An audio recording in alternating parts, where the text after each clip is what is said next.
tell me why not, fellas? You let some people guide you in the wrong direction. From the truth you cannot hide, so don't go look for no protection. I didn't understand it then, and you know I just can't now. You know I tried to help you out, and now it's me you're trying to clown. But let me tell you, partner, you won't come out ahead. All this jealousy will do is make you lose it all instead. I don't need jealousy. I don't want the bad talk around me. I don't need jealousy. I don't want the bad talk around me. Jealous folks cause trouble, yapping all the time. You know they're listening for rumors so that they can drop a dime. They run from place to place, just telling half the story. Because they're always trying to down someone and take their fame and glory. If it hasn't happened to you, just give yourself some time. I think you know the symptoms when a jealous person drops a line. I think I'll write a letter that sums it up the best. I'll have to write it in big letters with my business. Please don't make no jealousy. I don't need jealousy. I don't need jealousy. I don't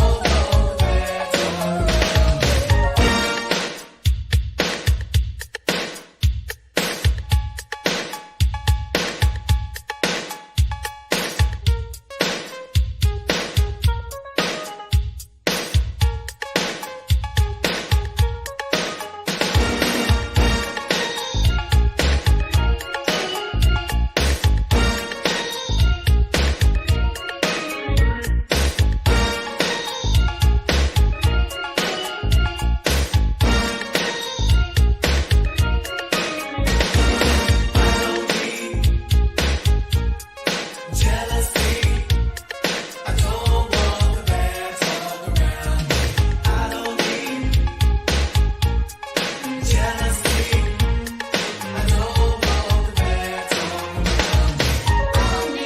You don't need, we don't need no jealousy.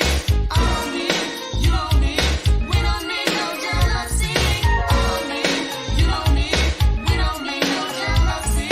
I don't need, you don't need, we don't need no jealousy. I don't need jealousy. I don't want the bad talk around me. I don't need jealousy. I don't want the bad talk around me.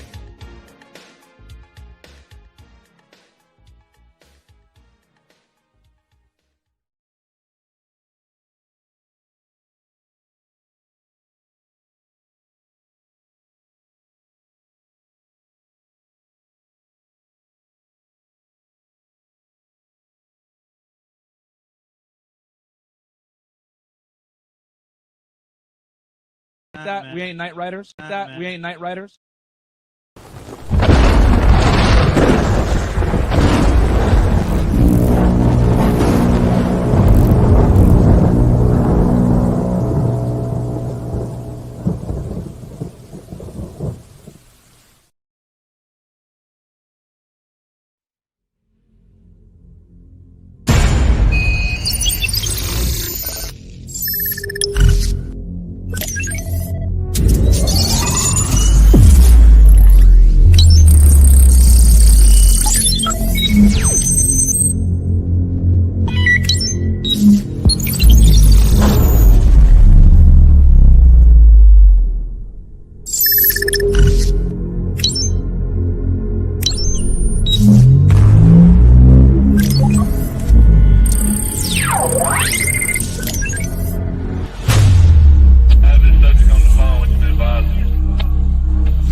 Welcome to the Knight Riders Squadcast live stream. You are now rolling with the Knight Riders.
Yes, yes, yes.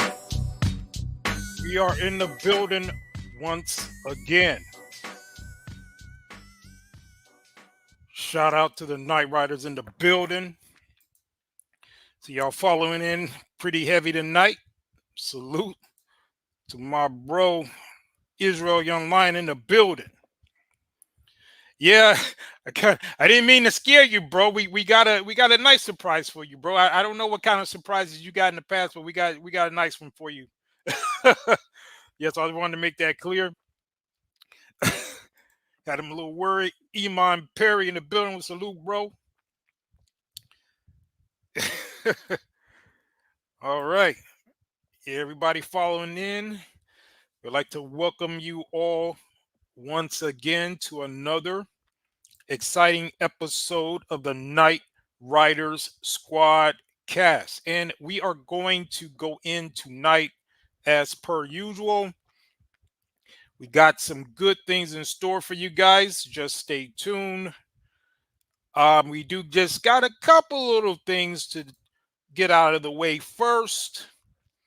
He said, "Is it my exotical concubines?" Not yet, bro. Not yet. But those will be forthcoming in the future, I am sure.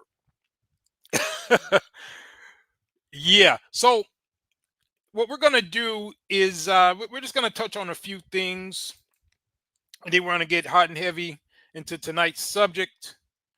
But I think what I needed to do tonight is just give a special shout out and acknowledgement to the Night Riders. Can I do that tonight? I mean, throughout the course of the proceedings and the shows, I do like to, let you guys know how much you appreciate it. We do that routinely, but I just wanted to take the opportunity to say how much I appreciate you guys, supporting the broadcast.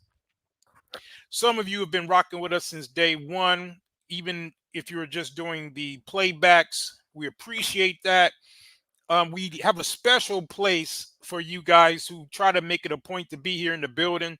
Some of live. Some of you have gone so far as to just check in, even if you can't stay for the whole show. You just check in, let us know, show us that love, and it's not lost on us that you guys are doing that. We really appreciate it. We know that this is a very late show, specifically for some of you guys who are on the East Coast. And I knew from the inception of when we were going to do this broadcast that it was going to be a special breed that this would gravitate towards. Because as you guys know, I do have another channel, and I was going to be focusing on that one. But then, I said, not only do I need to have kind of a backup because of some of the things that I might say, and I did want to have a backup channel, but I also wanted to cater to guys who were kind of like me, something of night owls. Now, to give full disclosure, where I am, it's not necessarily as late as where you are, but I'm still a night owl, even in my own local time zone. And I said, I want to create something that could appeal to you guys. Maybe you're truck drivers, or maybe you're just up at night. You're not, the club type guys or things like that. So you're up. You're like me. You sometimes get some of your best ideas in the middle of the night, and you just like to hear some very specific, detailed, precise ism that we give over here, and a lot of you guys can rock with it, and I appreciate you. This show is just for you, and so that's the reason why I even crafted this, because I knew there had to be guys out there like us who are night riders, Sigma type guys who just kind of march at the beat of your own drum. You got principles and values, and you want to just see that reflected. And I just want to let you guys know that you guys are very much appreciated. And I just felt the need to say that. We do kind of, mention it throughout the shows, but I just wanted to take time before we got tonight's show started to let you guys know that it is definitely appreciated. Especially you guys who are able to come in and rock with us during the lives. That's very special to us, and we just want to let you know it's not lost on us. But that's not to say we don't appreciate people who give us the playback views and the likes and all that. That's appreciated too. We definitely love you for that as well. But we definitely want to shout out the people. Some of you guys are always in the building early, such as my man Shadow Zulu in the building. He said, just coming out of CERN, watching the Squadcast from the black hole. My man. Yeah, he always come with the bars. I think Shadow Zulu kind of got bars that kind of rival me sometimes. I gotta say, man, Shao Zulu be coming with some crazy stuff. All my night riders got their special skills. Israel Young Lion, he be coming with his own acronyms. Iman Perry be coming with his sarcastic jabs and all. So everybody got their little skills, and that's what I like about you guys. You know, you're very unique, and that's the reason why you gravitate towards this commentary. And all them people, you know, the show of King seeing red, all you guys, Ray Hanna, all you guys, man. I don't want to start naming names because I may overlook somebody, but all you guys that come through these lives, you appreciate it. And I definitely just wanted to take the time to say that to you guys. And, you know, to let you know that you are definitely noticed and you are definitely appreciated. So, yeah, another thing I wanted to point out, because I did mention the other channel, and part of the reason why I had to set up this one, because we're still in the YouTube jail over there. Some of you guys may be dual subscribed. So once again, I'm just reminding you, the reason why we have not put content over there is because we are waiting to get out of jail. Because, and ironically, it wasn't because of V-dub content. It was because we're going in on, what's his name? What's that dude, the boxer, Tyson Fury, and we made a video. It was going viral, and they gave us a copyright strike or something. We were using footage that had been used by other people, but it was crazy. But it's just the commentary and things, you know, I kind of been going in on, because I was building a big following of people who are liking my boxing commentary. And so we did something. We made a short, and it was really taking off. And then they hit us, and then, you know, gave us 2 strikes. So we've been kind of seeing, you know, we're going to let that die down first, but we will start, you know, trying to put content back over there as well. Another thing I want to acknowledge here before we get into the proceedings, because this is going to be a very fire broadcast, just stay tuned. What I wanted to point out here, I almost forgot to put the crawl there. What I wanted to do is give it an acknowledgement, right? Because as you guys know, we do have a structure in place that you can be immortalized in our end credits. And a lot of people have commented and said that we have some of the best end credits on YouTube, and we appreciate that. We put a lot of time and effort into our broadcast, into our production, and we always like when people notice that. So we do like to make sure that those of you who tune in and get a very quality show, not just good information, but good, you know, graphics and all of that too. But we want to make a special announcement that, and just to remind you guys that whenever you contribute to a, you know, specifically a certain amount, you go into our end credits and you're immortalized in the end credits. Now, we have some people that have kind of been reigning, because it's kind of like a king of the hill deal, but you can get in at the minimum, because we have people who contribute, like they'll go on Patreon, and if you like, we have a store over there, and we have backup like PDFs and downloadable materials, because we, as you know, we are very much about preparedness.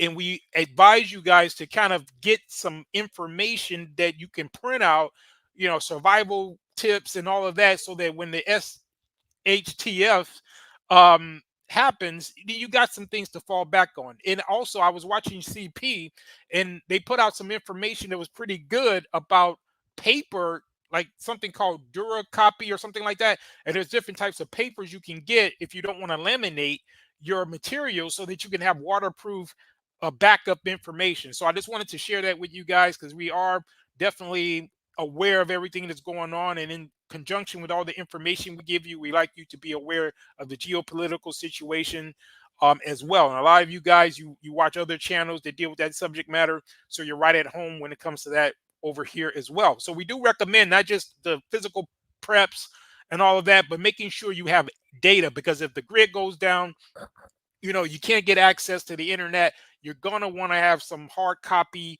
information. And we do have over on Patreon, on our store, it's only like $1 or $2. You can just get we made it very cheap, because it's, you know, digital downloads. You just go out and download as much information as you can. We're going to be putting more stuff up there as well. However, when you download from there, you're not eligible to show up in the credits, because those materials are only like $1, $2 over there, so you won't show up in the end credits. But if you give, because I think right now someone is reigning at $100 over there on the end credits, so you'd have to give that or more to replace them. But then we have a couple of people like $10 or $20, and Israel Young Lion comes in right at the buzzer, and he actually has become immortalized in the end credits.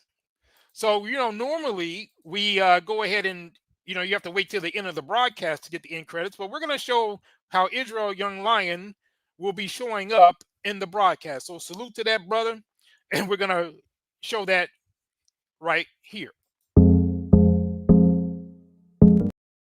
Well, not that one. We got another one. So we just wanted to give acknowledgement because Israel Young Lion showed us some love and he made it to the leaderboard. So we're going to show you how that looks. One moment.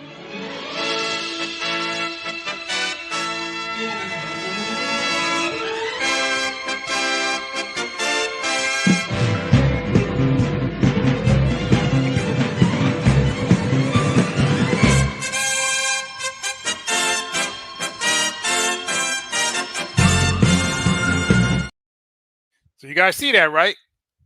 And shout out to Israel Young Lion. He said the end credits are fire, perfect way to the closing of Saturday. Exactly. I'm glad you see that. And that's exactly the reason why we did it. We appreciate you guys noticing our little touch that we did and the uniqueness of our broadcast. But yeah, Israel, I'm glad you acknowledge that. And he says he gives us the fire. Yes, yes, yes, brother. And I just want to let you know you are immortalized in the end credits. And don't let Israel Young Lion have all the fun, gentlemen. If you guys want to contribute, you want to get yourself up there, then you know what to do. You will be added to our end credits as well. So at the end of all broadcasts, until further notice, until he's bumped off the King of the Hill status, you can't get him off there just doing $1 or $2. We thank you for whatever you want to give, but Israel's right there at the buzzer with his contribution. So we just wanted to acknowledge that and give him that fire feature at the end credits. So at the end of each broadcast, you will see Israel Young Lion on the board. All right. So, gentlemen, we're what we're gonna do tonight, man. We got to address something that I feel has been very much overlooked with regard to this whole Cam Newton situation. And like we always say over here, we don't really like doing the gossip stuff. We don't really like dealing with this celebrity stuff. But whenever there's an opportunity to point out certain aspects of the propaganda against you guys' image, or show the hypocrisy or the double standards of the B-dubs in the Western world, then we'll take that and we'll extrapolate that to a larger point, and we're going to create something that's useful with this garbage that they have out here. So that's the reason why we're addressing this, because there's so many nuggets that we're going to pick apart and dissect tonight. And as you guys may know, this is the home of the dissection. We have helped to popularize that term in terms of completely breaking down opposing arguments and so forth. So that's what we're going to get into tonight. And we got a lot of clips to show, so we're going to get right to it. So let's go ahead and deal with that. And again, you guys, you are an integral part of the broadcast. We appreciate your feedback. You can chime in at any time. If you have anything you want to say or add, let me know. And then we're going to definitely put that on the board for you. So let's get into some of these clips, because again, there's some things that have just been going on with this. And I see so many people with the fake outrage, the projection, and the hypocrisy that we had to address it. And you know how we do over here. So let's go ahead, get some of this fired up. And we're going to start out with the actual clip of this quote doctor. And we're going to get into her a little bit later as well. So-called Dr. Bryant and her excoriation of this guy, Cam Newton. And we're going to give a perspective as only we can. So let's get into this clip.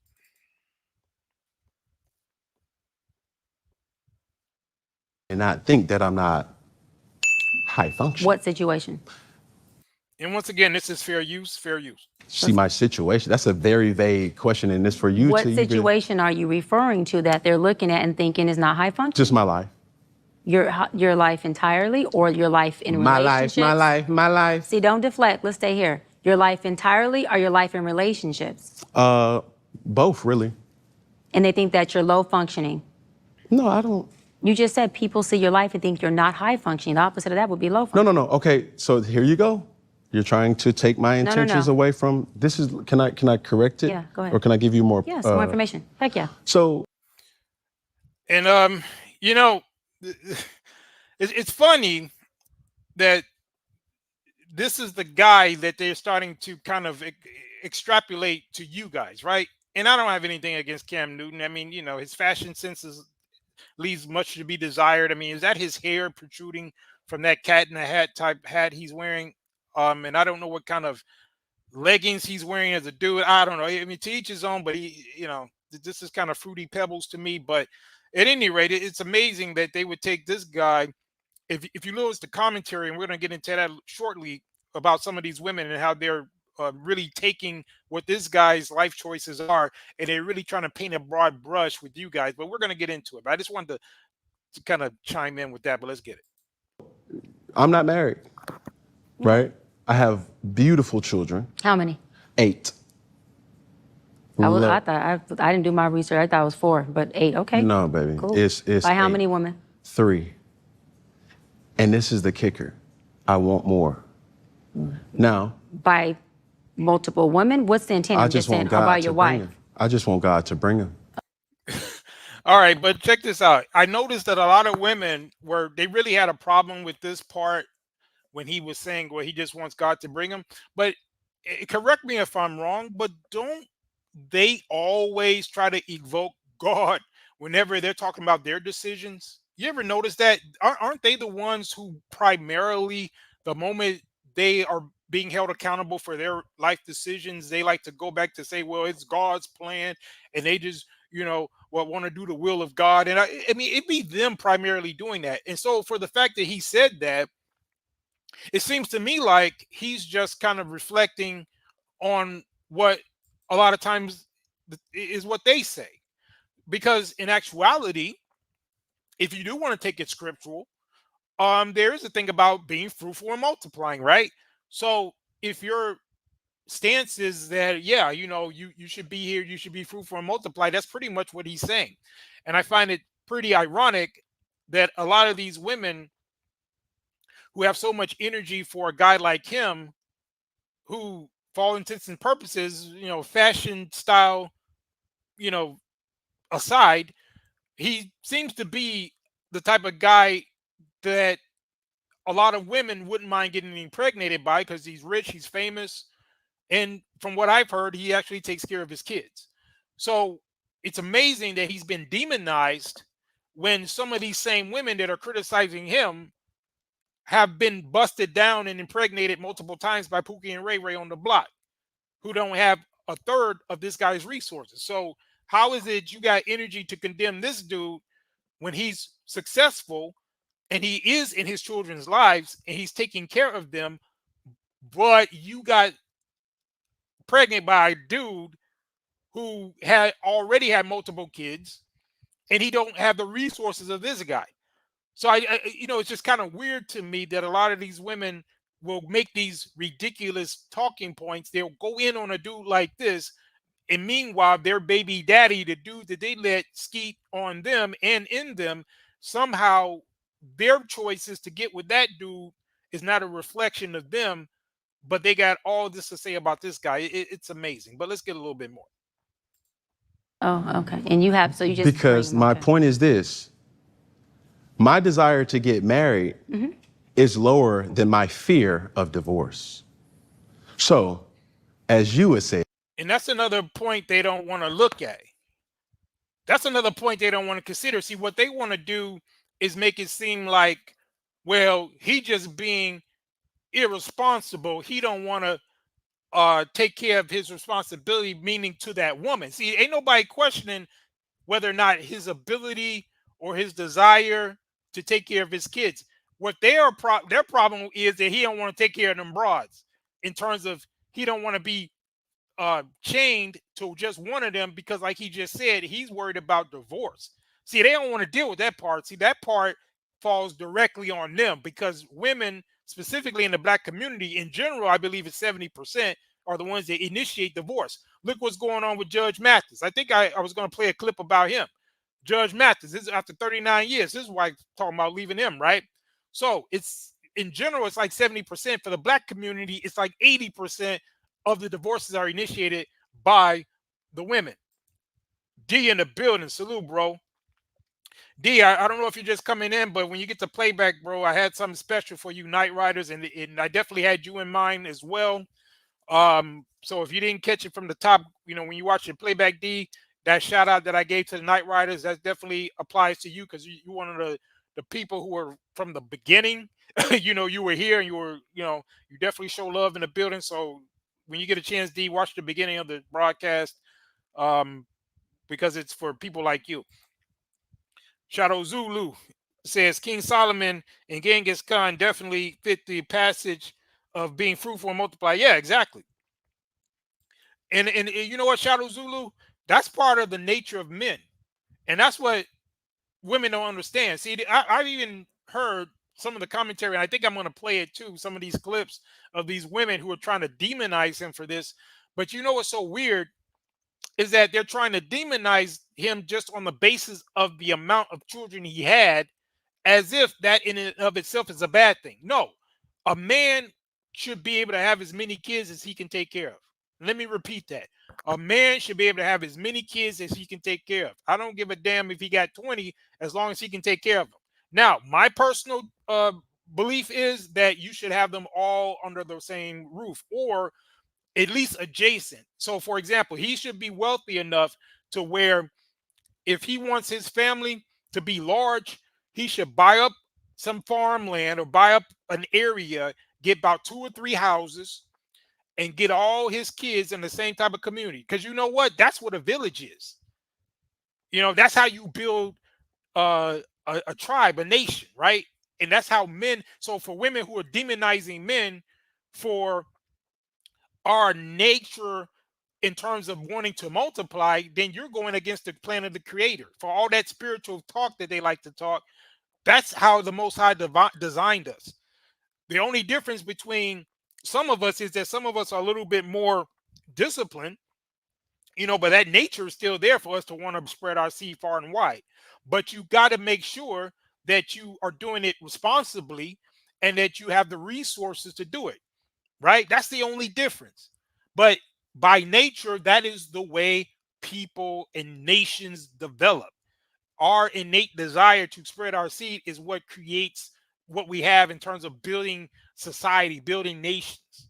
So you should not demonize a man for that core desire, right? It's just a matter of how it's implemented. Now, yeah, we go in on the Pookies and the Ray Rays who ain't got a dime to their name, who going around busting down women, creating a whole community of other Pookies and Ray Rays shooting up the block. We understand that dynamic as well, because when a man is putting out so many children and he's not taking care of them and he's absent, then we know the devastating impact that has on the larger community, right? So we condemn that. We spent many shows, many panels and so forth talking about that. And it's amazing that a lot of these women, they seem to not register that those of us who don't believe in spreading our seed irresponsibly, we condemn these type of men too. But the thing about this particular guy is that I have not seen any information that would indicate that he's just randomly putting out children that he's not in their lives or he's not taking care of. So therefore, I don't have a problem with him other than his fashion sense and maybe a few other little things I can nitpick. But as far as his decisions, and you know, that's up to him. It's like Israel Alliance said. He said he's in his right for more children. Exactly. If that's what he wants to do, he has the resources. And like we titled the broadcast, he's only 50% of the issue, if there is a problem. Because the women that he is injecting himself into, they don't have a problem with it. And to be honest, when it comes to sex or sexual access, more of that falls on the women. We said it's quote 50%, but it's really more leveraged towards the woman's responsibility because, as they've said before, women gatekeep their body. They control sex in this modern society. Back in antiquity, it wasn't quite like that. And there were better results actually back in the past. But currently, with the whole my body, my choice thing, and isn't it funny that they can only apply my body, my choice when it's time to delete? You understand? See, when it's time to delete the results of both of their decisions, then it becomes 100% their responsibility. And then it's on them, right? They have the authority to delete it, but it's their body, their choice. But then when it comes time to get busted down, then all of a sudden it's just the dude's fault. So I just find that to be funny how that works. I don't know about you, but I don't miss the hypocrisy when it comes to that whole thing. It's their body, their choice when it's time to delete the baby. But when it comes time for the responsibility, such as, when a guy has multiple children everywhere, then somehow those women that knew he had multiple children, who allowed themselves to be skeeted in, they somehow don't bear any responsibility. However, it should be leveraged more towards them because they're the ones that are the gatekeepers of their body. Unless a dude is taking it by force, a man cannot impregnate a woman. So therefore, if that woman is granting access to that man, she bears actually more than 50% of responsibility with regard to that access. Now, when the baby's there, it's up to both of them to take care of that child. But it's amazing how a lot of these women's commentary is more centered toward him in terms of the fact that he wants these many children, when in actuality, that's just part of nature. And here's the thing, though. And then you see, Israel says, F marriage, they pushing that ish hard on men lately these days. Exactly. And you have to ask the question, why? And that, you raise a good point, because Israel, I was thinking about this the other day. I said, for a woman to understand the way things are in the Western world in terms of marriage and how men are being sent through the ringer head first in divorce court and all this stuff, it seems to me like if she understands that and she still wants a man to get married, then she's not a in your favor. She's not a woman, even though some of them may position themselves as if they're on your side, they're really not. If they are the type of women who will understand what's going on in this society or that society in the West, and they will still be advocates for that, then I think that you got to watch out for women like that, because then they're just trying to, get you in a bad situation. Because for the women who understand, they get it. The ones who will see how the system is, then they can kind of understand why men wouldn't do it. But the ones who pretend like they're kind of pro men, and we all know a lot of times that's BS, but at least the ones who claim that they are, and if they still are trying to coerce men to getting married in the West, I mean, to me, you gotta watch them. And D said, I don't identify with Cam. Yeah, exactly. Because here's the thing, D, whether you identify with him or not, you're going to be put in that same net. You ever notice how they'll take a guy like Cam Newton, who has these multiple kids? Because I'm like this. I feel like he has a right to do that if he has the resources. Personally, I wouldn't do it like that, because I think that with everything going on in the world and where we're heading in terms of WWE, financial collapse, I don't think it's a good time to have kids anyway. If you already have them, cool. But my position is, unless you've got enough resources to where you're going to be able to be completely off grid somewhere like that, then I think that you need to hold off, if you guys even want to have them, until we get past some of the things that are coming. That's just my personal opinion. But I understand what you're saying, D. But you got to realize that whether you identify or not, they're going to put you in that category. And that's the reason why we do broadcasts like this, to show that it's hypocrisy and that most of you don't identify with Cam in terms of your own life decisions. We'll say he has the right to, just like what Israel said, he has the right to. We're not like those women who's trying to demonize him for having multiple kids. We're just thinking, well, maybe he's not being disciplined enough, or maybe he's not putting them in the best position because he might have them in all these different households, as opposed to buying one big mansion or two and trying to get them all together. Now, the ones who may be the main ones who would interfere with that are the women, because they wouldn't want to all be under the same roof or adjacent to each other, because them broads may start bickering amongst themselves.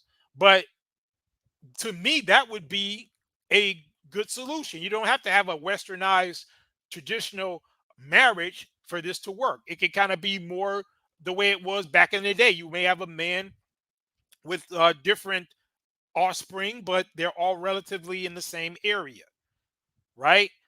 To me, that's an optimal situation. But a lot of men these days don't have those resources, so that's why it's not a good idea to do it. But you have the Pookies and the Ray Rays who would do the hood version of that, but they don't have the resources. So therefore, the state and these B-dubs are left to raise those kids, and we see the result of that. So that's why we're not in favor of it. But in principle, we agree with it as long as the proper, resources are there and it's done the right way. Because essentially, some of us or most of us come from that. If you come from the Hebraic tradition, and you identify with the ancient Israelites and so forth, you know that the tribe of Israel was built with one man, Jacob or Jacob, and then 4 women,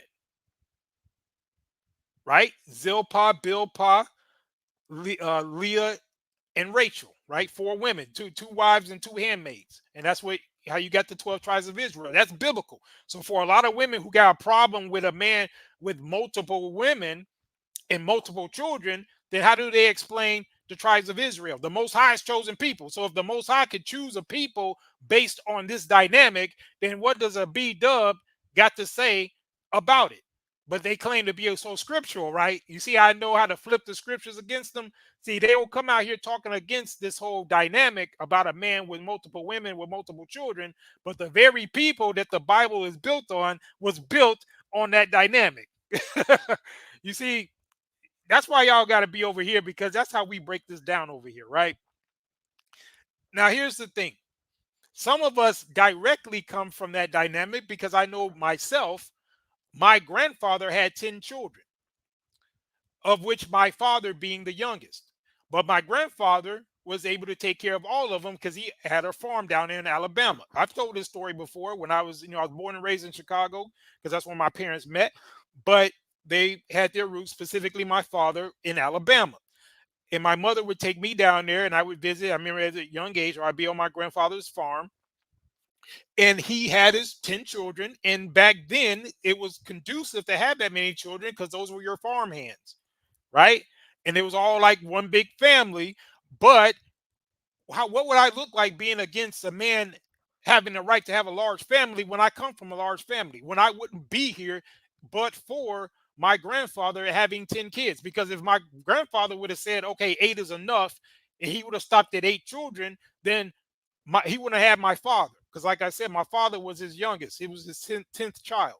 So I wouldn't be here. You wouldn't be on the Knight Riders Squadcast because I wouldn't be here, right? So I can't be against, in principle, a man having multiple kids. I just feel like it has to be done within the right way.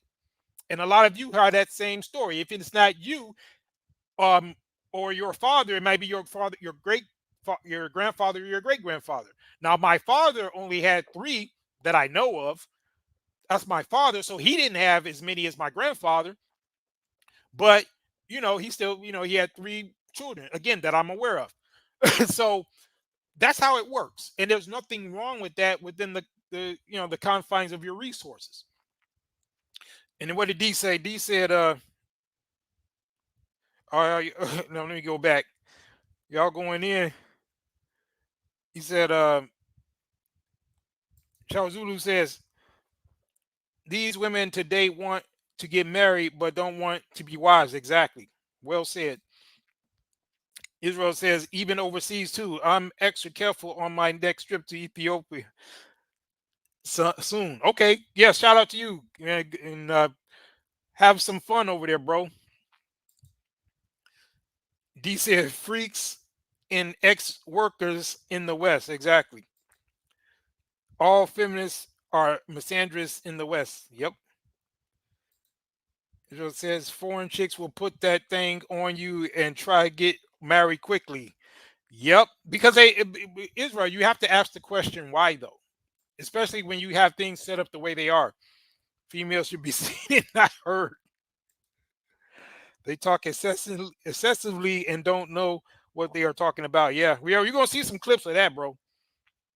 Israel says these 304s don't believe in the Bible. I don't care how much scripture they know or theological accolades. Exactly.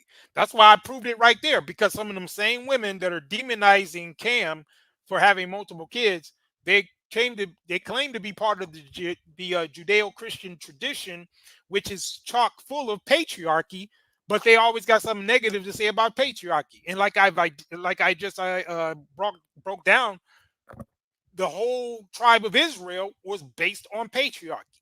It was based on one man with 4 women having 12 children. That's how you got the 12 tribe of Israel. So if they got so much of a problem with patriarchy and all of this stuff that they hate so much today, that actually built societies, that is the foundation of their religious tradition, then they're hypocrites just on the strength of that alone. But it's pure hypocrisy. And Shadow says in the book of Jasher, Leah and Rachel are twins, just like Jacob and Esau. Bilhah and Zilpah are also sisters. Leah, Rachel, Bilhah, Zilpah all have the same father but different mothers. Okay, well, that's interesting. Shout out to Shadow Zulu. He's a resident biblical scholar in the building. Israel says the men in my family always have children besides our mothers. My uncle, dad, and grandfather all had extra kids. Yeah, that's just how they did it back in the day. That's how they did it. So we're going to get back into this clip, but we're going to be breaking it down, man, because it's going to get very interesting. We're going to point out some stuff tonight. So let's go. Dr. Bryant, you said it. I didn't say it. I will agree. I'm just taking my time. Drinking and driving is a decision that could change to call a sober ride. Drive sober or get pulled over. Paid for by NHTSA. You're not taking your time. I am, though. You're being very action-based. You're not taking your time. You're being very action-based. Now, I don't know about you guys, but I don't know about the optics of this. You know, again, you know, the guy, the way he's sitting and the leggings and all that, I don't like that dynamic. But I don't like the dynamic of, I guess it's supposed to be his show, but she's on here, this quote doctor, and she's kind of browbeating him a bit. And that's why the B-dubs really love this, because they love to see this moral fake authority. You know, like she just gets to school him. Meanwhile, her situation is jacked up too. We're going to get into that.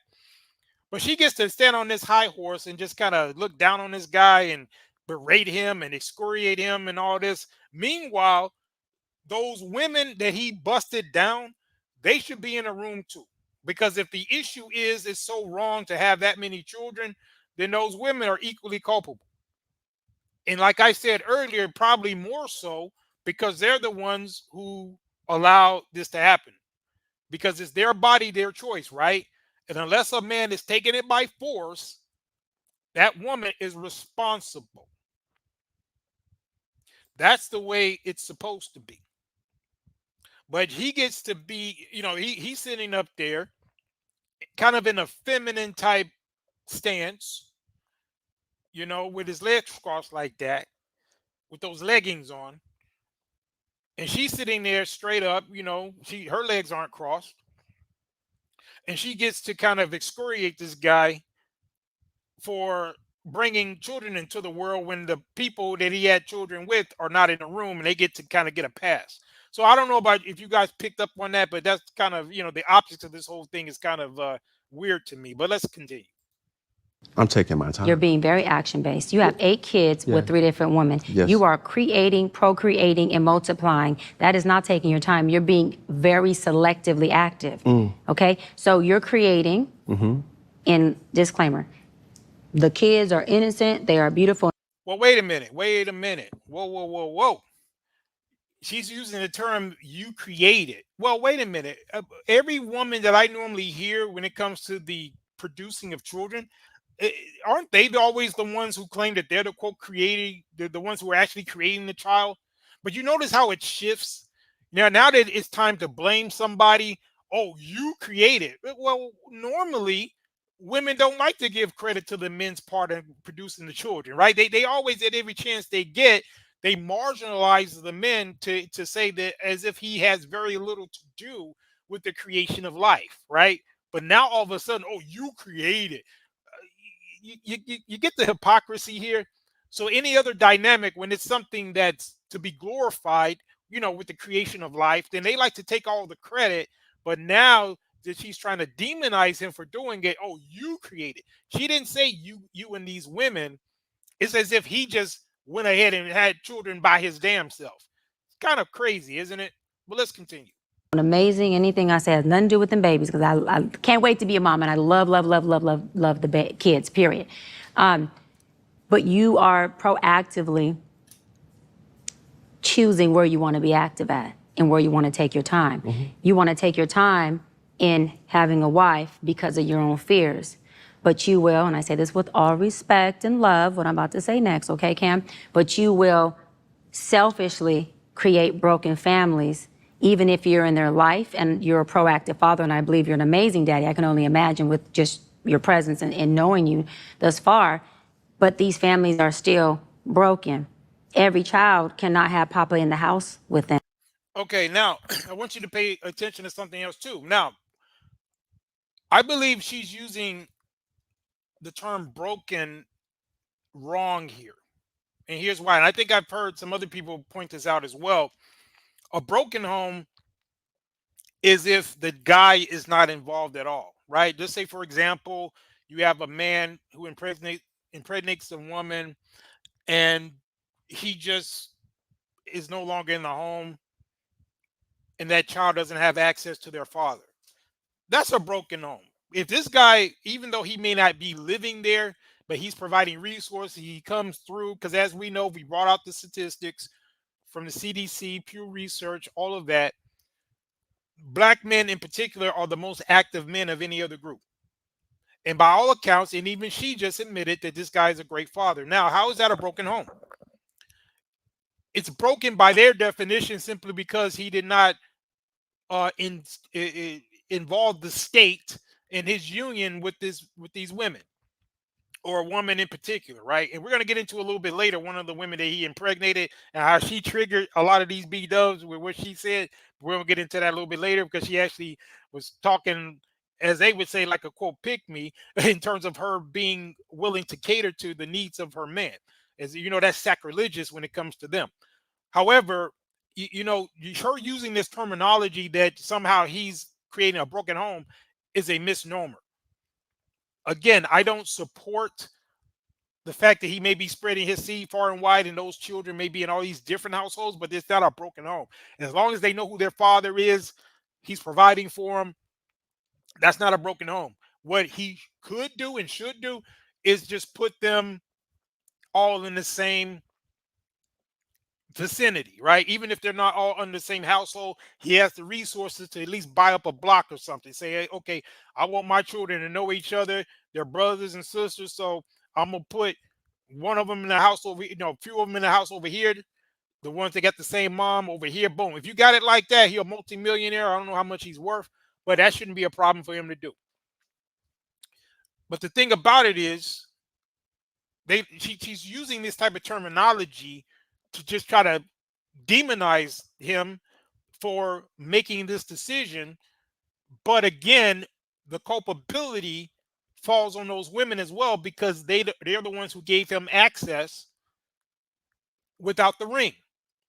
Because this would have been prevented if all of those women who he impregnated, or at least the first one that he tried to, and they told him, well, no, I'm not going to give you a child unless you give me a ring, right? If it comes down, if that's so important to them.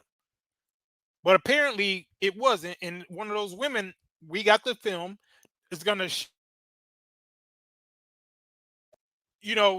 it don't matter what you think you're going to do when a rich Negro, in her words, she used the hard ER, or I'm sorry, she used the nigga.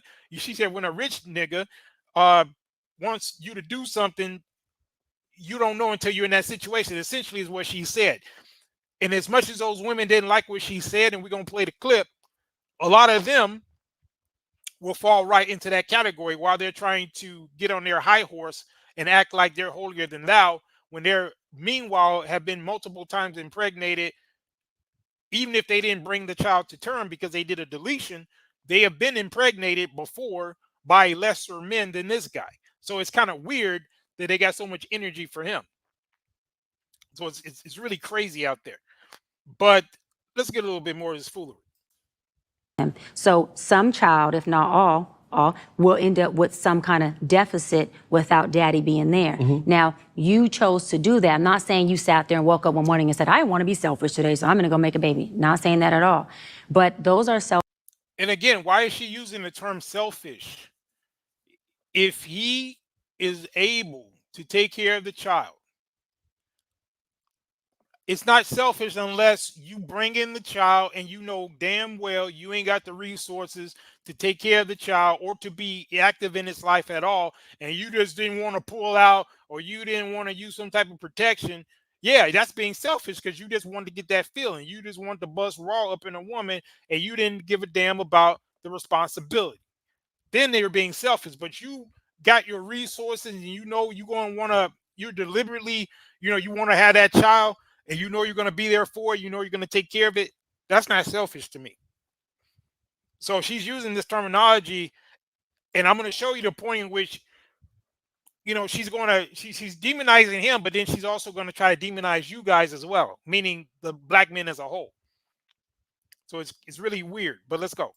selfish acts at the expense of your fear. So at what point do you feel the fear, do it anyways? And yeah, that is a low functioning behavior to say that I am going to create. Yeah, exactly, D. Now, over here, D, we ain't taking them serious. We're just showing the hypocrisy. We're breaking this down. We're dissecting this. So, off top, we don't take them serious. But a lot of these guys do. Like, apparently he does, because he got her on his show. Basically, he's sitting there listening to this crap.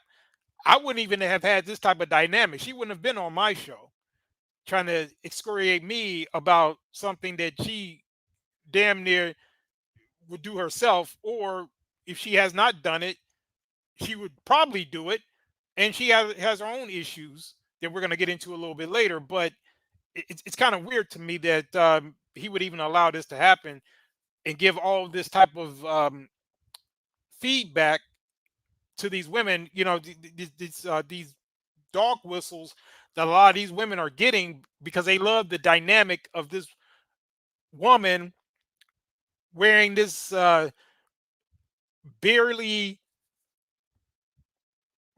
this overly revealing dress, which these little tatas that she has is, it's kind of sad. She's wearing a push-up bra, but it's not that much being pushed up, if you know what I mean. If you look at her, she's not really well endowed in the chest area, but she got this bra and this gangster necklace on and this yaki weave or whatever she's wearing. It's just a bad look, but they love that because this reflects them, and they love the idea of having some type of false authority over a man. So it just kind of, this dynamic is just really messed up to be, overall. So create these homes. Let me go better. I'm going to build these houses and put kids and these beautiful women and kids in them, but I ain't going to create a home in them. I'm going to wait till I dissipate my fear to find a wife where I'm still going to be fearful with, because there's no such thing as not having some type of nerve or some type of feeling. And that's the thing, D, the look, and Shao Zulu said the same thing. They dress like this because that's the standard by which they're all living now. It's whore culture. It's 304 culture. So even when they're supposed to be scholarly, and I don't know what she's claiming to be a doctor, but I think that's under suspicion. We're gonna get into that a little bit later as well. So whatever her credentials are, she doesn't exemplify that. She looks like any other hoochie that you see walking down the street that just came out of Magic City or wherever. So that whole dynamic is kind of weird. And you know the double standard, because if a guy was in this role, and let's say if it was a woman there and he was dressed out with his junk hanging out or whatever, then nobody would take him serious. And like D said earlier, we shouldn't take her serious. Now we don't over here at the Night Riders, we don't, but there's so many people that do, and particularly the B Dubs who like to use this as an echo chamber because she's saying the type of things that they like to say, hypocrisy and all, and they like the optics of having her sitting up here like this, reflecting their image and being able to browbeat a black man. So that they just love this dynamic. That's why so many of them have been commenting on it. Behind marrying somebody who you're spending your life with, and then I'm gonna build a home with her while all these other beautiful babies have houses. That's completely unfair and it's selfish. Just tell me when I can solve. Yeah, almost. That's completely unfair and that's selfish. And so, yes, you're taking your time in this department, but you're not taking your time in this department, which means you're compartmentalizing. And compartmentalizing never works. And you see how they just stop? I mean, they just need to stop with these type of talking points that they like to say. I got a little funny clip. After I play this, I'm going to show you guys a little funny clip of how women get together and they come up with these ridiculous platitudes and these sayings. And when you break it down, it's so ridiculous. She said, compartmentalizing never works. Okay, well, don't compartmentalize your food at home. Just put all your food in one cabinet. Don't compartmentalize your paperwork, or anything that you have, your tools, or things like that. So she's just made a blanket statement that's on the face of it ridiculous, because sometimes there is a time to compartmentalize. Well, I guess you should act the same way wherever you are. If you're at work, you should act like the way you do when you're with your friends, things like that. You can see how ridiculous what she said is.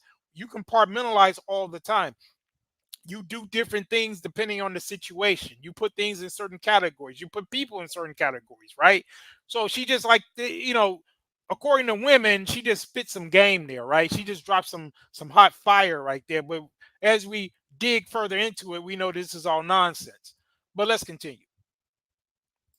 Compartmentalizing hurts everybody involved. Everybody who's in this box and that box and this box and that box and this box. And then here you go over here trying to figure out what box you're going to feed or entertain or do.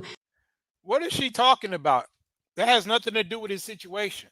Because like I said, even if he has, these different households, as long as he's providing for them. Now, again, I think that he should have it more consolidated. But it still would be compartmentalized, because even if because they have different baby mamas. There's 3 baby mamas between 8 children, so there's 3 of them. So that's 3 different households, right? They could be in close proximity, and he can still be giving them all around the same amount of attention, as long as he just changes the proximity. Because he shouldn't have them all in different parts of the country and things like that. That's where I would disagree.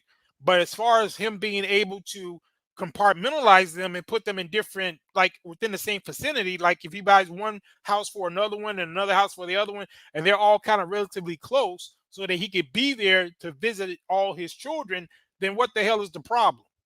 But what she's doing is trying to demonize it as if, well, it's impossible for a man to love multiple households or multiple women or be involved in multiple children's lives. That's BS. Men can do that. Since the dawn of time, men have been able to do that. So that men have been able to compartmentalize. We can do that. Unlike women, we know how to separate emotions from our logic. So that's another reason why she had something negative to say about compartmentalization, because women don't do that very well. You ever had a woman that you had to do business with, but somehow there was some emotions that she had for you, whether she liked you or didn't? You ever try to do business with a woman like that? Very difficult, right? Because they have a hard time compartmentalizing between their emotions and logic. We don't, typically as men, unless they were baby mama raised. As men, we have to navigate the world like that all the time. So compartmentalization is essential if you're going to be a productive man. So don't listen to a 304 like this. Let's continue. And again, I don't know if she's a 304. I'm just talking about how she dressed. But let's get it. Then you're looking outside to figure out who's your next victim to put in the box. It's unhealthy. And it's a huge dysfunction within our Black community that I truly believe personally, statistically, mental health-wise, and community-wise, that Black men would stop. Black men will what? Stop doing that, that they would stop that dysfunctional behavior of compartmentalizing and creating houses, not homes, and then finally a home with the wife. No, shout out, Commando Spawn in the building. He says, is this another debacle of the insecure biracial plastic Keisha sphere? No, not exactly. I don't know if she's biracial or not, but you know, you can't tell by that hair and the cake up she got on. I would assume she's an ambiguous Black woman, but we will be dealing with that in upcoming broadcast, Commando. So you know, stick around. Shadow was like, she's talking like Kamala Harris, the passage of time within the passage of time, hiding the passage of time nonsense. Exactly. Shadow, I got a clip for you on that, bro. I want you to, I think you're going to like it, Shadow. After she's done babbling, I'm going to show you a clip based on what you just said. I'm going to put your comment back on the screen when I play that clip. And D says she looks like a hybrid. Okay. D, you may not, you may be right. I don't know. Because like I said, nowadays they all try to go for the same look. So that could be all cake up and yucky. So you never know. And Commando Spawn says, D, you mean mutant. Oh, okay. I guess all of the above, but let's continue. Then you have all these other houses that are homeless, but you over here at some point when you do get a wife, if you do, I'm saying if that's what you want, you will, you'll get whatever you want. You're trying to create a home. Totally dysfunctional and extremely, that's the epitome of selfish. Epitome of selfish. But you notice how she's putting 100% of the blame on him. She's not even mentioning those women. So that's the whole problem with this dynamic. She gets to sit up here, talk about how bad it is. Meanwhile, this dude is actually taking care of his kids. He actually is a provider. And she's excoriating him just for the fact that he has brought these children into existence. Okay, if you're going to limit it to just that, then those women are equally, if not more, responsible. Because, like I said, it's their body, their choice, right? They chose to gap it open and let him skeet up between them. So they are responsible as much, if not more, as he is. So she's framing this with all of the blame on him. That's the problem with this dynamic. She did not one time mention these baby mamas. She's framing it as if they're just some innocent damsels in distress, and this big old bad man just went over there and just made them bust it open, and they didn't have nothing to do with it. That's how she's framing this whole thing, and that's the problem.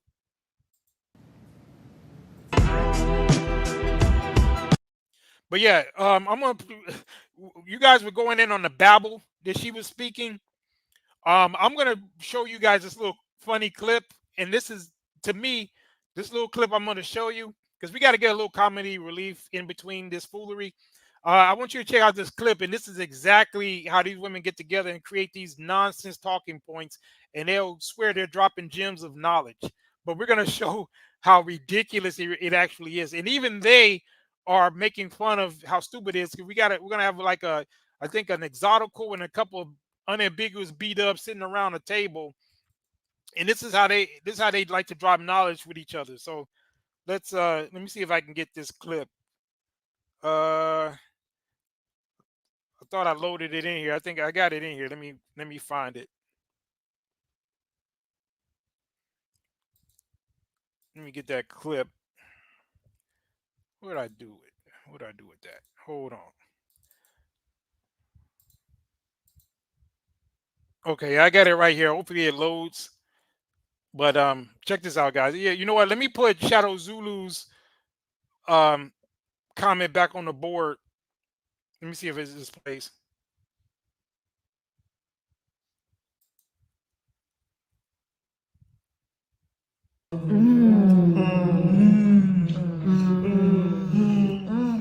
Because care of yourself is self-care.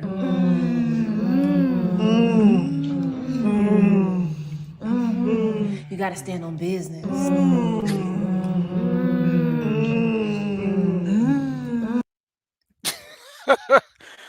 That's it, guys. That's it. That's what they do. They'll sit around saying a bunch of nothing, and they'll swear it's like the best thing ever. Look at Shadow. I knew Shadow would like that, man, because your comment hit the nail on the head, bro. As soon as you said that, I'm like, I gotta play this clip because I meant to play this before, but when you said that clip, I said that is exactly what they're doing, and then they believe that crap, bro. They think it's gospel. In fact, they believe it more than gospel because, as we demonstrated earlier, they're not really about gospel, because if they were, they would not be so anti-patriarchy. If they were pro-gospel, they wouldn't have a problem with a man having multiple women and multiple kids, because that's the very foundation of many nations in scripture. In fact, the chosen people, whether you believe it to be fact or not, if you are of the belief of the Judeo-Christian belief, then as a principle, that is something that the Most High himself ordained, was a man with multiple women and multiple children. That is the very foundation of the tribe of Israel. Okay, so if they got a problem with that, with a man having sowing his seed, then they got a problem with the order that was created by the Creator. So we see that it is, we can pull their card very easily with their hypocrisy. And he says, and the not black females that claim to be black talk more than the females that are legitimately black. Yeah, okay. So D kind of pointed out something that we may be addressing in the near future. That is that what we've noticed is that the unambiguous B dub is kind of a follower to a lot of these non-black women, particularly, beginning with the white woman, and the whole thing about feminism, particularly the second wave of feminism.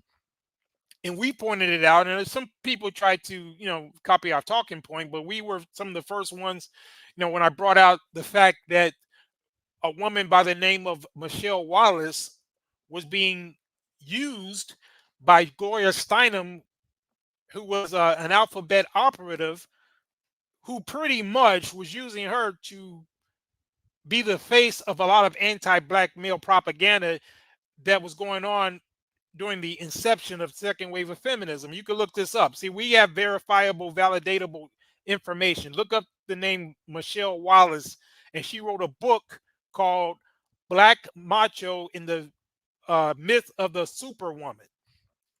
Look that book up. I believe it was written in the 70s. They also had a woman's magazine that they put out. It was filled with anti-black men propaganda and BS. The very thing this channel is crusading to fight against. And we point this out to give you historic context. And like what D said, now you will see a lot of these multiracials and exoticals and so forth. They take on these very much anti, just male in general, but anti-black male in particular talking points. And just like we pointed out with that the dynamic between these unambiguous black women and these quote exoticals, there's one of those women that we've highlighted, which is this Exoticals United chick, and she's doing the same thing. She's talking about this decenter men movement and all of this goofiness that we've debunked. And like D kind of pointed out, it's kind of weird that either you have the white woman or you got these exoticals typically influencing these unambiguous black women to kind of go against their unambiguous black men, when historically there's not been an oppressive dynamic that black men have done against black women in the past. But somehow they find a way to get influenced by these types of isms. So it's just kind of interesting. And Deep says Malika Andrews. Yeah, exactly. That's another one. I think that's the chick on ESPN, right? I think that's who you're talking about. The one who was, she never misses an opportunity, and I don't even watch ESPN, and I know who that is. If that's the one you're talking about, that she never misses an opportunity to try to demonize black men. Yeah, and she's one of those quote exoticals. Yeah, exactly. Yeah, but anyway, I'm gonna play that clip again. This is just for you, Shadow Zulu. Well, it's for all you guys, but I want you guys to just once again just look at the foolery that they like to sit around and say. And like to Dee's point, you got the exotical at the head of the table. But let's go. Yeah, so I had to choose myself.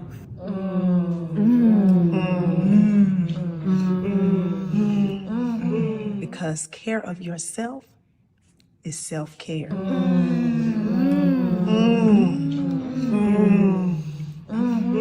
You gotta stand on business.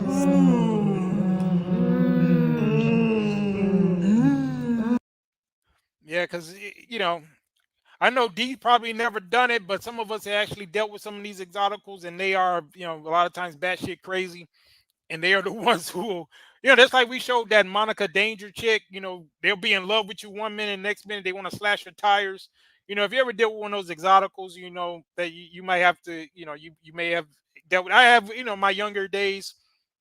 Yeah, so I've dealt with that. I don't know if D has, but because I know D is pretty much disgusted with them. But just full disclosure, I have dealt with some exoticals in the past, and yeah, they typically tend to be kind of bipolarish, but which kind of goes along with their biracialism. But it is what it is. He says with the through his mother, who are you referring to? Oh, you talking about Malika? Oh, okay, yeah, well, that explains a lot. He said race mixing creates confusion. Well, fortunately, D, sometimes that is the case. He said genetically and psychologically. Okay. Well, we do see definite examples of that. So it is what it is. But anyway, let's get some more of these clips, y'all, because it gets kind of crazy. But we're here to dissect it and break it all down. So we're going to get some more of this Cam Newton foolery.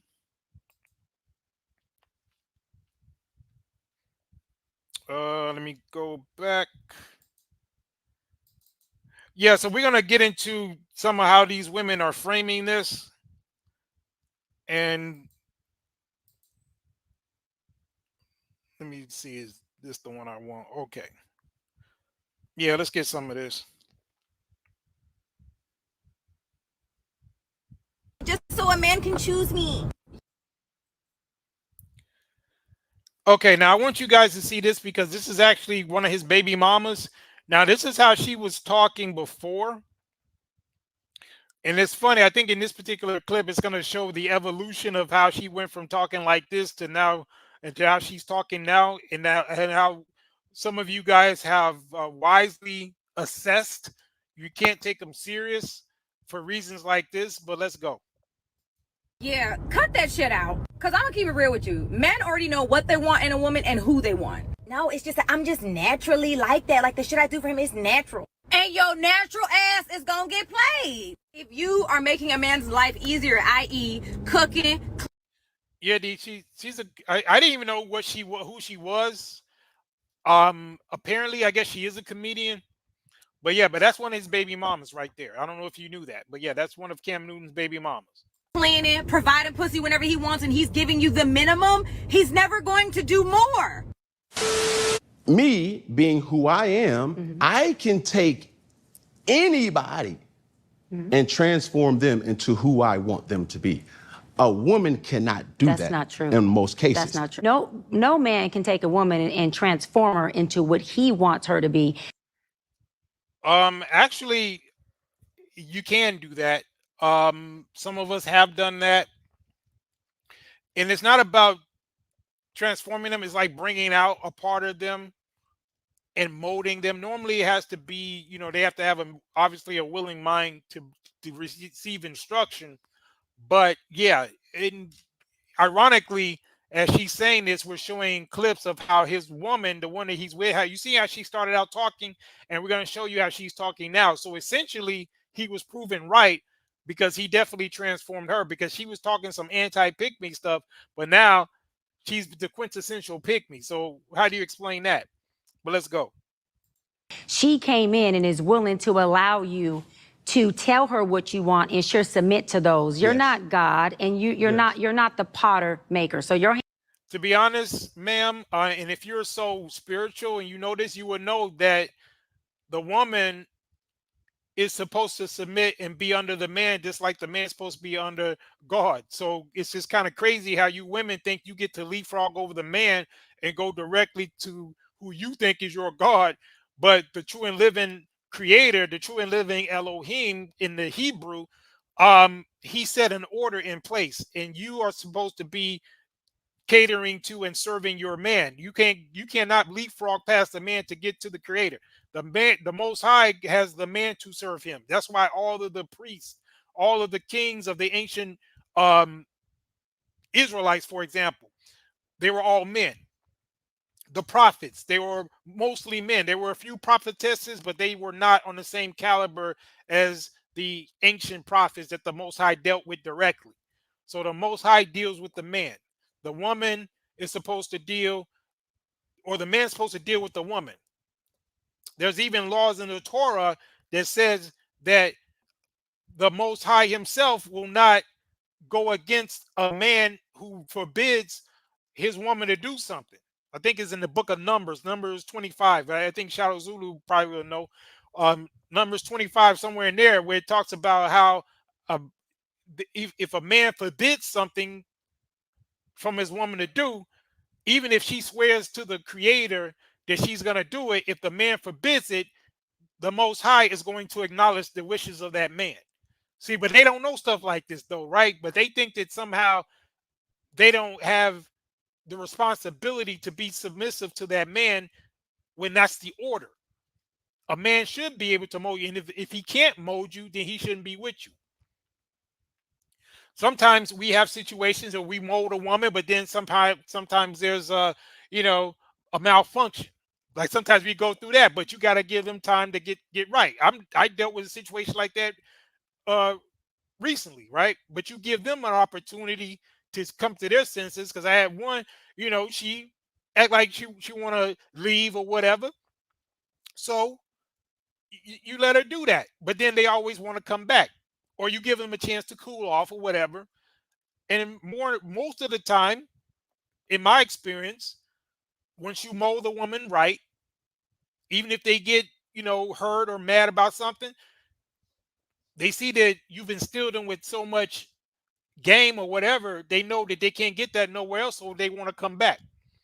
But I have a policy that if it's within a certain time frame, you may let them back, but if they go too long enough to go get under some other man's umbrella, then I don't take them back. But if because women are emotional, so if you mold her the right way, you give her a little grace, because women get in their feelings and whatnot. So you give them a chance to do what they got to do, as long as it ain't too long. And then if they, you might want to take them back, but when they come back extra humble, because they realize that they were being stupid, and they should have never even been on that position anyway. But yeah, 100%, a man can mold, and he's supposed to mold his woman, and a woman is supposed to be moldable. The problem with these broads today is that they're not moldable. They're not capable of receiving instruction. So therefore, those are not the women you want to be with anyway. If you cannot, as a man, find a woman that you can mold, then don't deal with it. Because if she's not molded by you, she's being molded by somebody, or she's being molded by society. And so what this woman is talking is complete nonsense. So the guy obviously has molded these women because they're producing those children that he wants, and they're not giving them no resistance. And because once again, she's overlooking that part of the equation. She acts like he just going around busting down women against their will. That's how she's framing this. But at the end of the day, the women are equally, if not more, responsible for who they let skeet up in them. And they are choosing to get impregnated by this man. But let's go. hands ain't on no pot, sweetie. Taking a woman and conforming, you just don't have that power. You probably would like to, but you don't have that power. You can't take a woman and make her what you want. You can Tell her what you want, and I'm gonna give her her power back, and she'll choose to be that. But you don't get the power of saying you made her that, whether an entrepreneur or a mother or a wife. She chooses to let you do that by. See, that's that feminism, right? That's that feminism. See, for all them women who was crying and moaning about, oh, well, we ain't strong and independent no more. Remember, we played the clip last week, right? Talking about that woman who was claiming that she ain't gonna be claiming she's strong and independent no more, and that's a trap.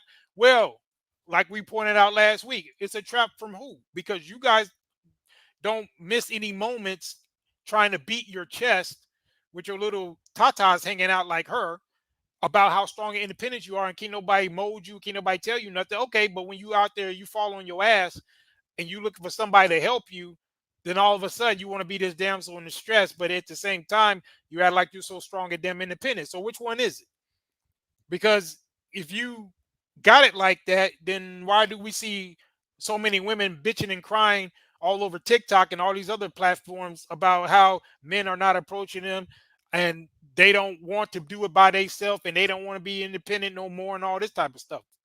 So it's kind of weird how they keep tripping over their own ego, but let's go. Telling you I'll submit to those. We got the quesadillas, the yellow rice, the pico. And by the way, that woman right there is the same one you saw in the opening clip talking about how, the man, she's talking all that strong, independent woman stuff. But now she's just talking about what's on the menu. She's talking about being at home cooking, right? How much she loved to serve. Same woman, right? That's why you can't take it serious, bro. I've seen this firsthand. Women come in big and bad, talk about all they ain't gonna do. Next thing you know, they're in a maid outfit, scrubbing your baseboards. You know what I'm saying? It's crazy. I don't take what women say serious. Sometimes it's when you deal with it, it's painful because if you got a woman you care about and they're doing something stupid, it does affect you, right? Because we're men and we do have emotions. That don't mean you got to be emotional, but we all got women that we've tried to help, right? Whether they're family or some woman you're dealing with. So when you see them making a dumb decision, like talking crazy or doing something, you'll be like, man, that's messed up. But you're not surprised about it, but it's still like, damn, that's really messed up. Because over time as men, once we get somebody in a certain, position, we get used to it. And we start, looking for them to do what we molded them to do. And when they don't, you kind of get affected by it. But at the same time, as a man, you got to maintain your frame and keep it pushing. But at the same time, you can't really take them serious because like this woman all you got to do is contrast how she was talking in the beginning of that clip when she was in that car and how she's talking now. You'll see a clear example about how a lot of these women get down. But let's go. So the chalupas are made to order. The special tacos are made to order. Everything else here is done. Chopped up the lettuce real thin like I like it. Right, just so a man. And another thing, Shadow Zulu, to that point, if you go to the dynamic between Abraham and Sarah, Sarah called him her Lord, right? See, they don't like to deal with stuff like that, right? But these were ordained unions that the Creator himself ordained, Abraham and Sarah, Isaac, Rebecca, Jacob, and the four women. Those were all dynamics that the Creator approved of. And like I said, with Abraham, which was the patriarch, his wife called him her Lord, just to your point, right? So it's just kind of funny how they always want to refer to the scriptures and act like they're so holier than thou. And they always got these overtones and undertones about being so, spiritual. But when you start breaking down and dissecting exactly what they're saying and juxtaposing that to what the scriptures and other historical dynamics present, then it's always a conflict. And it's kind of funny how that all works out. Let's get it. So here she go again. I like whoever put this clip together. They're pretty much showing the contrast and the hypocrisy about what she's saying versus what she used to say versus what she's doing now. But let's get it. You can choose me. Yeah, cut that shit out. Everything is good to go. I'm just waiting for everybody to get home. so they can have a hot meal after practice. You are making a man's life easier, i.e. cooking, cleaning, providing pussy whenever he wants, and he's giving you the minimum. And it's up and it's stuck. Happy Tuesday, y'all. Now that everything is done, I'm gonna put my baby to sleep. I don't know about y'all. I don't know what brings you guys joy, but it really brings me joy to serve. I love being a servant. I love to serve. You hear that, guys? She went from calling out the pygmies to now she loves to serve. That's what got them women triggered. Let's play that again. To sleep. I don't know about y'all. I don't know what brings you guys joy, but it really brings me joy to serve. I love being a servant. I love to serve. Now, who is she talking about? Is she talking about serving the Lord? She talking about serving God? Or is she talking about serving a man? Because by serving a man, she is serving the Lord. She is serving the Creator by doing just what she's doing. See, that's what these women don't understand. See, they don't get to bypass the man to call themselves serving the Lord. What they have to do is serve that man. And if that man is serving the Lord, then they're serving the Lord. Now, if they're serving a man who is not serving the Lord, then they're serving whatever he's serving. You see what I'm saying? So that's what they need to do. They need to position themselves with righteous men, but they don't know how to do that. Now, I'm not saying this dude Cam is righteous. I mean, I don't know based on how he's dressing. I'd have to question that. But by the sheer fact that a lot of these women, like this woman right here, is serving and submitting to that man, then she is more in her feminine frame. And you notice how much more at peace and much more calm and much more feminine she appears now versus when she was in that car talking all that goofy shit about how, you shouldn't be doing what a man wants or whatever bullshit she was saying. You notice the difference in her demeanor. She's very much so relaxed. She's very much into her feminine frame. And that's where these women need to be. And that's where a lot of them, they're so chaotic and they're so ridiculous because they don't know what it's like to be in that role and find a man that they're willing to be totally submissive to, and so that they can experience that and tap into that femininity that's supposed to be there. See, that's their problem. But then they want to get online talking all this bullshit because just because they have never experienced it, then they'll start demonizing a woman like this, even though she was lost too before. But since she has been, quote, molded by this guy, she's more in her feminine frame. And I bet you she's happier now than she's ever been. But let's continue. It just brings me joy. No, it's just that I'm just naturally like that. Like the shit I do for him is natural. And your natural ass is gonna get played. I love it. I love serving. I love it. I love it. These are women who try to do everything right just so a man can choose me. Yeah. I don't give a damn. I'll be up at 6 o'clock, 5:30 in the morning, cooking breakfast. If you are making a man's life easier, i.e. cooking, cleaning, providing pussy whenever he wants, and he's giving you the minimum, he's never going to do... Serving. I just love that. I love it. He's never going to do more. Yeah.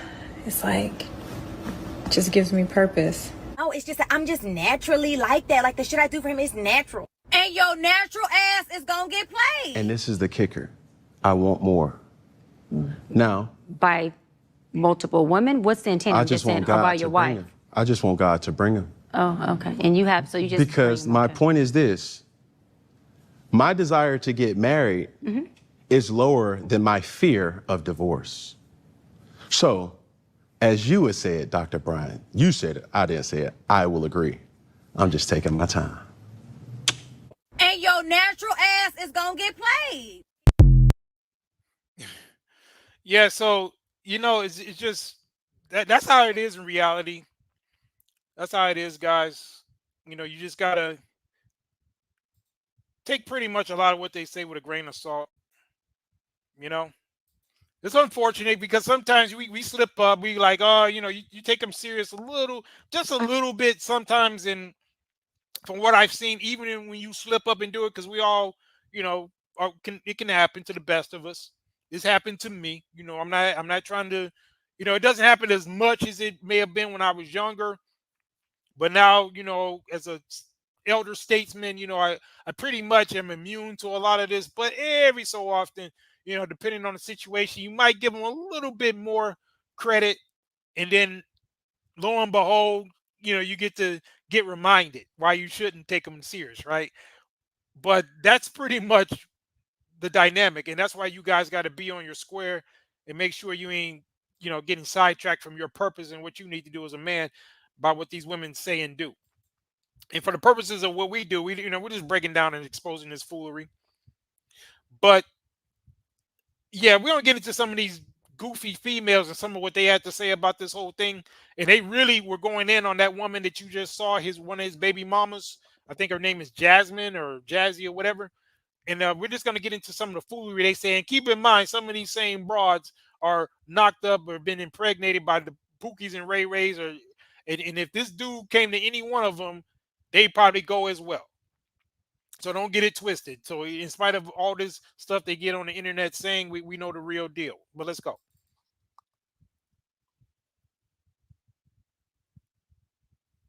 And not think that I'm not high functioning. What situation? Okay, so I'm not married. I have beautiful children. How many?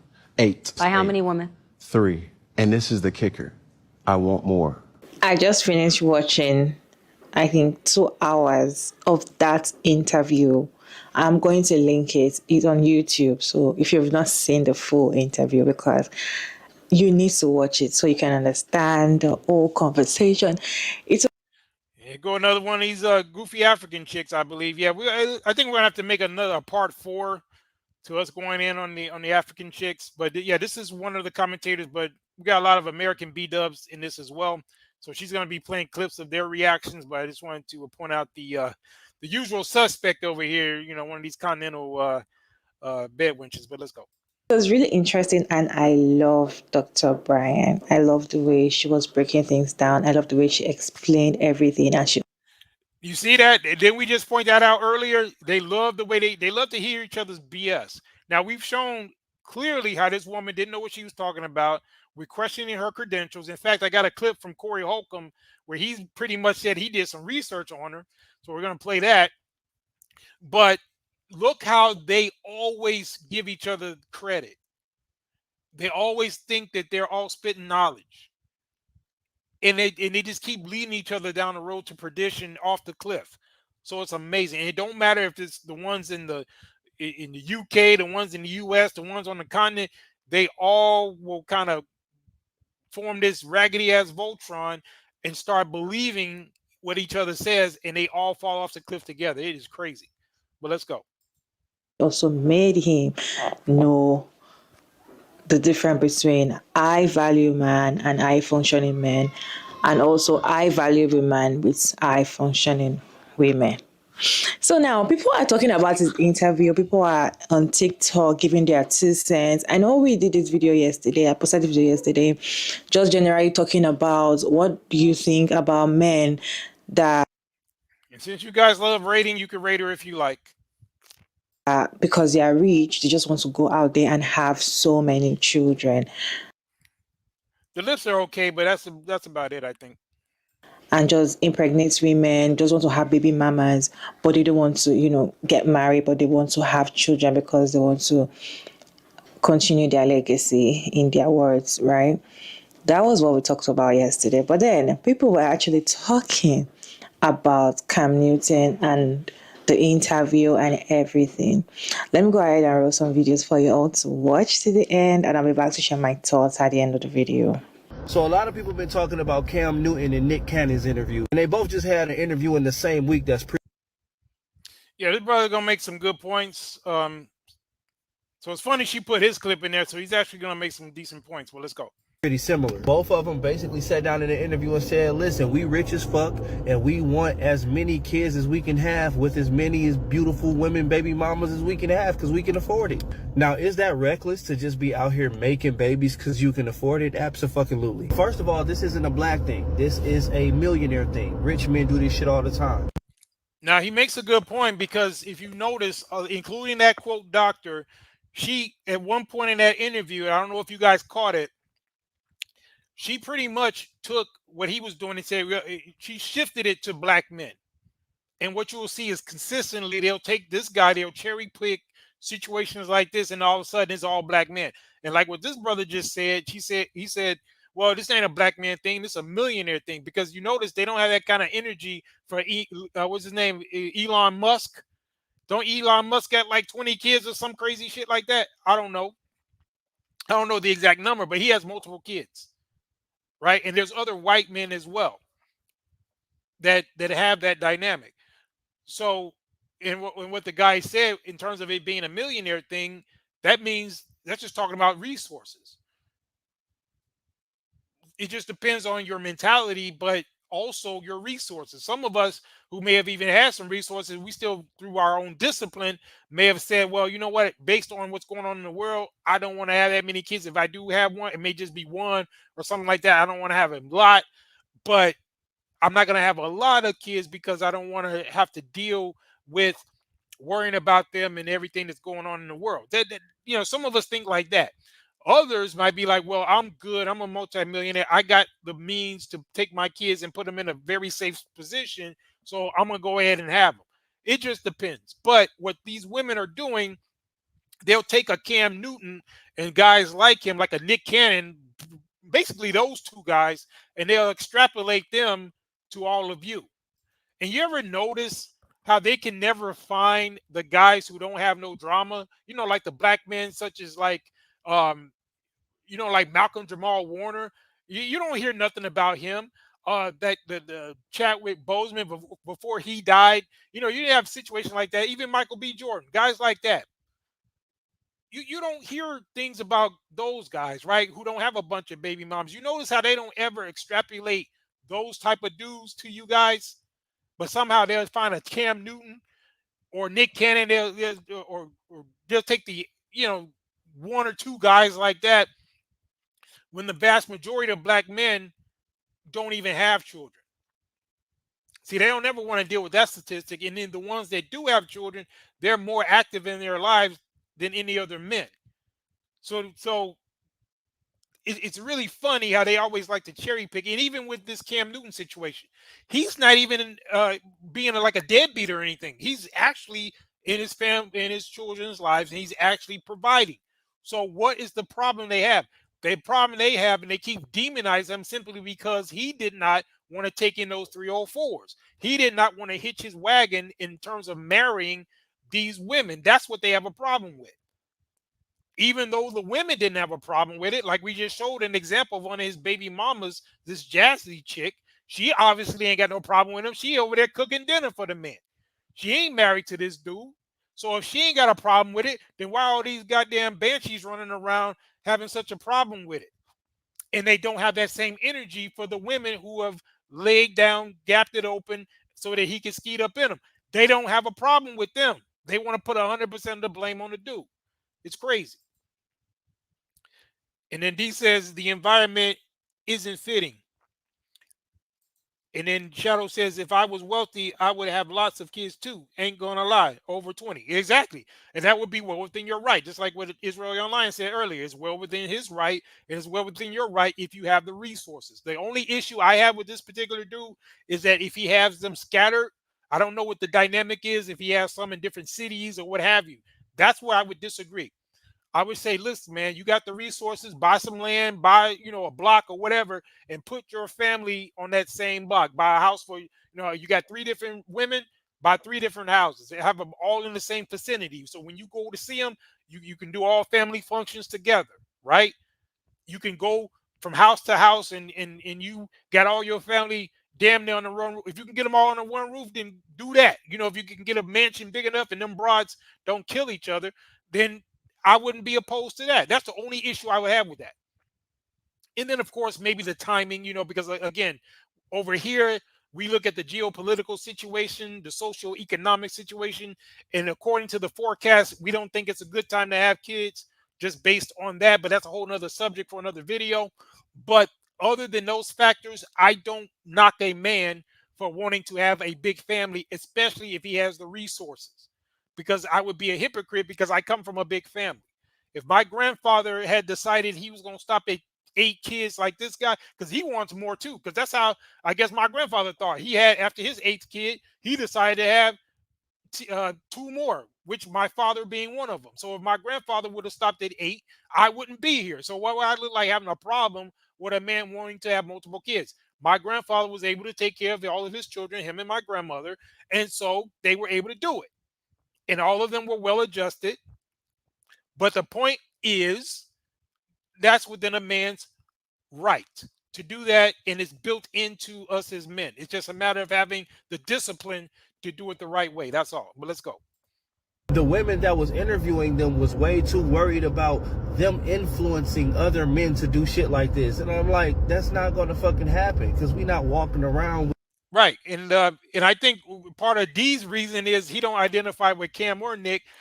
And you can correct me if I'm wrong, D, because not just with the amount of children he had, but how, the fact that he had children, all these different types of women. I think that's D's point, because D is our resident anti miscegenation guy, right? So he doesn't deal with that. So I'm sure D, even though he hasn't mentioned that part of it, I'm sure D's problem is that they had all these different biracials everywhere.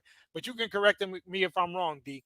But Shadow Zulu says none in any NATO countries. Yeah, exactly. I agree with that. At this point, it doesn't pay to have them in any of the NATO. Yeah, exactly. With $100 million in the fucking bank. Like, niggas is out here making $20 an hour. We trying to do everything in our power to make you not have the baby. What the fuck? Also, yeah, that dude made a good point there. See, they're trying to make it seem like what this guy is doing is a reflection of a lot of guys, but like he just said, they're trying to, a lot of the average dudes is just making $20 an hour or less.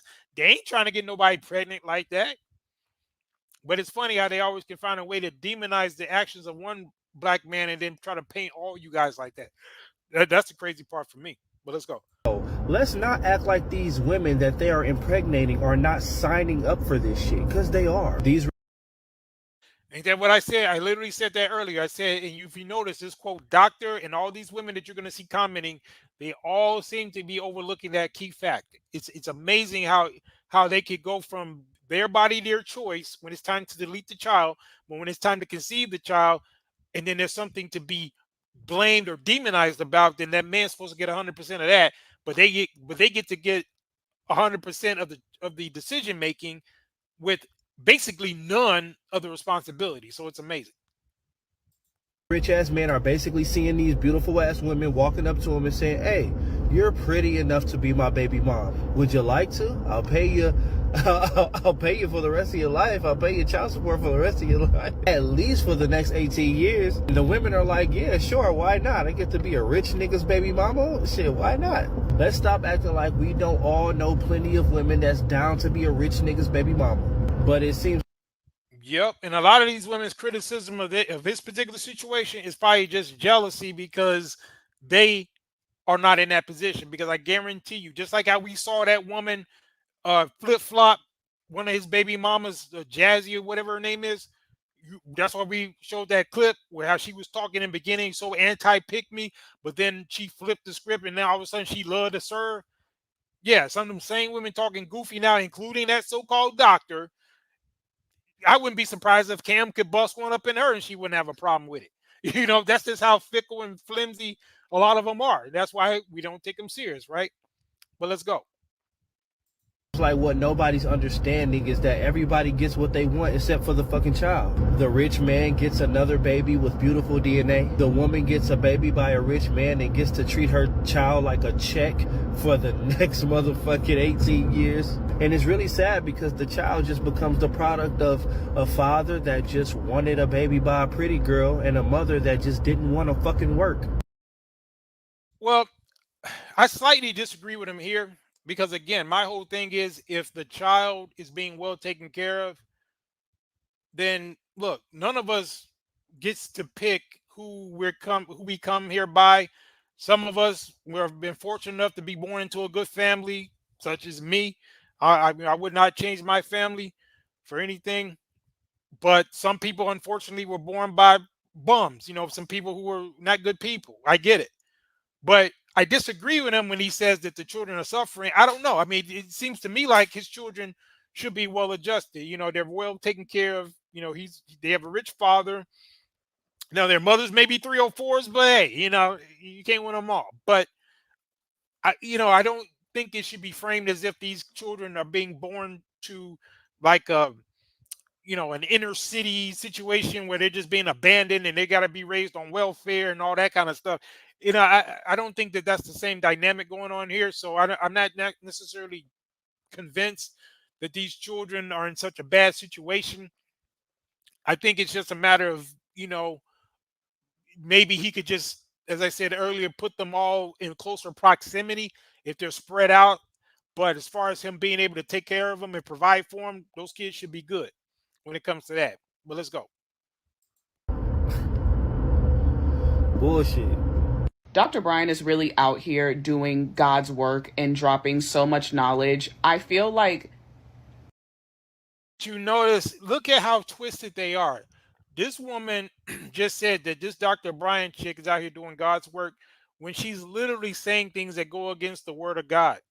We just proved earlier that this woman, if she has a problem with a man having multiple women and multiple children, then she has a problem with patriarchy and all these different things that they scream from the rooftops about incessantly. Then these are things that can be featured that are featured highly in the scriptures. These are things that have been ordained in the scriptures. So how is she doing God's work when she's speaking antithetical to the things that the scriptures are promoting? You see how twisted and weird they are? That's the whole problem. That's why we have to break this stuff down, because we expose the foolery and the hypocrisy. Like he says, exactly. And he says, double-minded. Yeah, that's what it is. It's ridiculous. But let's go. And double-minded is not of the righteous spirit. It's not of the creator. But that's a demonic spirit. That's a rebellious spirit, to be double-minded and all that, like a lot of those traits that these women have, and then they want to evoke God in it. No. We're going to check you every time on that, but let's go. Listening to that podcast, not listening to Cam because he was talking a whole bunch of bullshit, but listening to her, it really had me take inventory about what my intentions are when it comes to romantic partnerships. And she dropped a lot of things that I really want to talk about. One of the concepts that she touched on I absolutely loved was the difference between somebody being of high value and someone being high functioning. The way that she broke down the difference is somebody who is of high value, right? We're more so talking about materialistic. We're talking about what this person does for work, their social status, more exterior things, right? But the way that she explains high functioning is you're talking about somebody. Are you sure, D? I don't know how you guys be knowing that, but yeah, she kind of sound like one. But do you know that for a fact, D? Because I don't know who this is. Who is she? Is she like a popular tuber or something? Because sometimes we just get these clips and we just kind of get them for certain points, but I don't know exactly who all these clips are coming from. Oh, she said it. She said it on another clip. Okay, I have no doubt about it. But that, you know what? I wouldn't be surprised, because that just once again proves hypocrisy, right? It's ridiculous. But yeah, she shouldn't even be speaking. Give a damn what she's saying anyway. We just point it out so we can dissect it. But let me get to another one, because she shouldn't even be talking about this. I find it weird that a lot of these rainbow people, they always chiming in on hetero relationships. We don't talk about the dynamic that goes on with them. So why do they always find themselves in our conversations? I'm just curious. So typically I don't entertain when the Skittle community likes to chime in on hetero business, because we don't go messing around in the stuff they like to engage with and indulge in. So I don't know why they feel the need to come over on our side of the fence, but let's go. Is your trauma is intended for me for some sort of legacy? A lot of thoughts. All the time, and millions of dollars, but your medulla oblongata is shaking in your skull. So for me, that already shows me that you don't have medulla oblongata. I haven't heard that one in a long time, but let's go. Any sort of judgment that I should take, seriously. Number two, when men do this whole thing of like spreading their seed all around for some sort of legacy. I don't know what that means. Like, what is the legacy? That you were a football player? Not that you contributed or advanced society. You found a cure to cancer. You like did something to. But you know, she's trying to diminish him. But again, whatever he did, he garnered wealth for his family. So she's trying to diminish him. Oh, he's just a football player. Regardless, he's probably made more money than any man that would ever get with you. So I kind of find it kind of hating for her to say it like that. Yeah, I mean, obviously, you know, he's not an academic. You know, he didn't, you know, cure cancer or anything, but he made a name for himself and he made some wealth for himself. Again, I don't particularly rock with him. I think he's kind of a weirdo, but at the end of the day, you know, he did well for himself. So why is she up here trying to diminish that while at the same time demonizing him for wanting to leave his quote legacy? And legacy just means it's just his lineage, right? So regardless as to what he did, because I'm sure she's probably from a man who hasn't done much. You know, he had her. He may have just been a bus driver or something. Who knows? And that's not a bad thing. But he still left a legacy. She's a part of a man's legacy herself. So it's just amazing how these women can always find a way to try to demonize and minimize the things that men do, even when, for all intents and purposes, this guy is considered successful in his modern society. So it's just kind of funny how they always like to fix their mouth to say goofy shit like this, and they think they drop in knowledge. But let's continue. Really advanced society. You got balls thrown at your head and you also threw balls. So I like, what is that a legacy? Like, maybe if you were, I don't even know who plays sports. I'm not tapped in. She said, and she's addicted to eating. Yeah, look at her. I mean, she's, you know, she's clearly overweight, and it's always these types, right? She knows that she couldn't even get this guy or a guy like him to even look in her direction unless she lost about 150, 200 pounds. You know, and it's just kind of funny that they have so much to say. And meanwhile, they don't have these kind of problems. They don't have to worry about a dude of his caliber with his wealth impregnating them. So what exactly is her problem? And even if one even looked like he wanted to, she would be on her back on all fours in record time. So let's not front. But if you were like some, like, you know, Kobe Bryant, like that's a legacy. But Cam Newton. What are you talking about? So, okay, so she just demonized the guy for being a football player, but then she brings up Kobe Bryant, who's a basketball player. So they're both playing sports. So you're going to demonize him for playing. So I guess football is less prestigious than basketball. Well, actually, ma'am, since you don't know about sports, football is actually more prestigious than basketball in America. That's why you have the quote Super Bowl, which is the biggest sporting event, versus the NBA championship is big, but not as big as a Super Bowl. So a football player technically is more elevated. That's like the modern, you know, gladiator.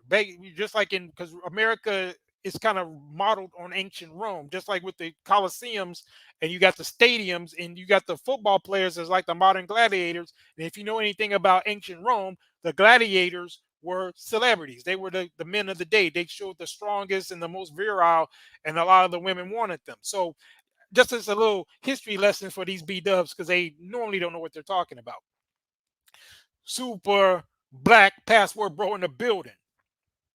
And Super Black Passport Bro, you know, we appreciate you too. I did a little appreciation for the Night Riders, and you always like to come in the building. We appreciate you. So if you don't catch the show in the beginning, we advise you to go back and look at it, you know, because I gave a nice shout out to all you Night Riders.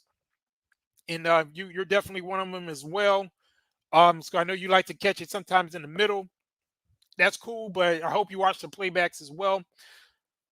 But he said, I asked a woman recently about a scenario. I asked her if a man deleted his girlfriend, or if a man deleted his girlfriend or wife, and they both knew that she was pregnant, should he be charged with 2 deletions? Naturally, she said yes. So he says, so when I told her that answer also means that she is saying that she believes the child deletion also should be illegal, she said the 2 scenarios don't match. That is classic, bro. I'm glad you shared that, because that's exactly the point we've been proving tonight, is that you can't really take them serious because they will contradict themselves in a second. It's ridiculous. But good point, bro. And D says the internet gives the rejects a voice, the voice that they never had. Exactly. Charles Zulu said, shouts out to Super Passport Blow. All right. But let's get a little bit more. About that. This whole you have 8 kids by 3 different women and you're like, oh, I really want to get married. I don't know. I like to be around people who have just even an iota of sense. When they think about things, they think through them. What type of idiot would I be to lay down with a man and sign papers and be with a man, be legally attached to a man who has 8 kids by 3 different women and doesn't see anything wrong with that? And the comments that I've been seeing is like, again, these women don't ever have the same energy for a woman who has 5 and 6 baby daddies. You ever notice that? They got so much to say about a guy of his caliber who's actually taking care of the kids, right? So let me ask you a question. Which is worse?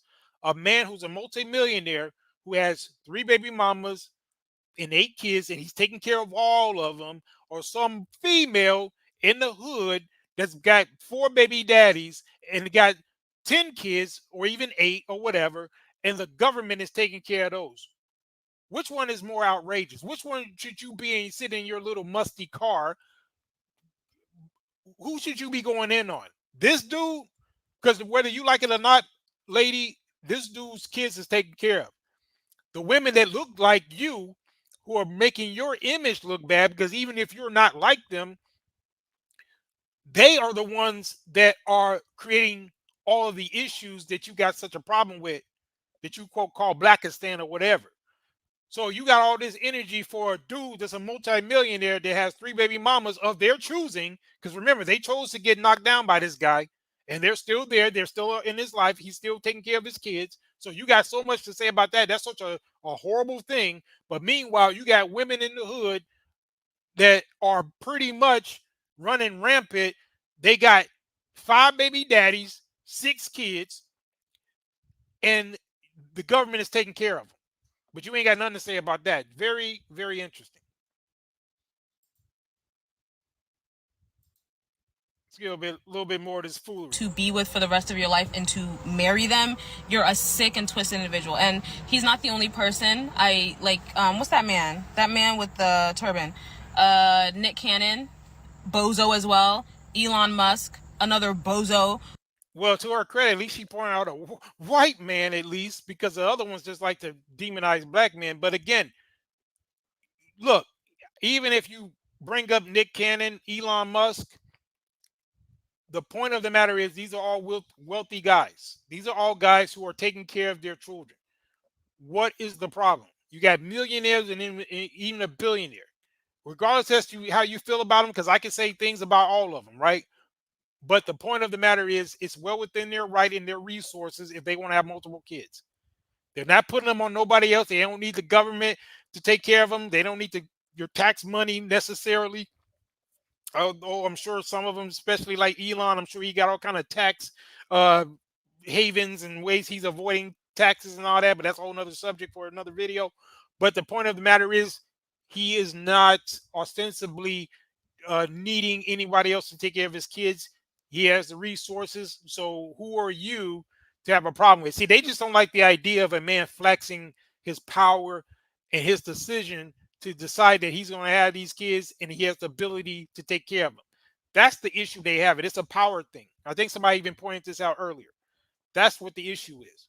And the fact that these men, specifically Cam Newton and Nick Cannon, I don't know about what Elon's situation is, but the fact that they did not equalize those women or put them on a higher level, which is what the Western society would want them to do, i.e. going through that process of them, quote, getting some paperwork that they call marriage and putting them women in the elevated sense to where they can tap into those resources and take half of what that man's worked for.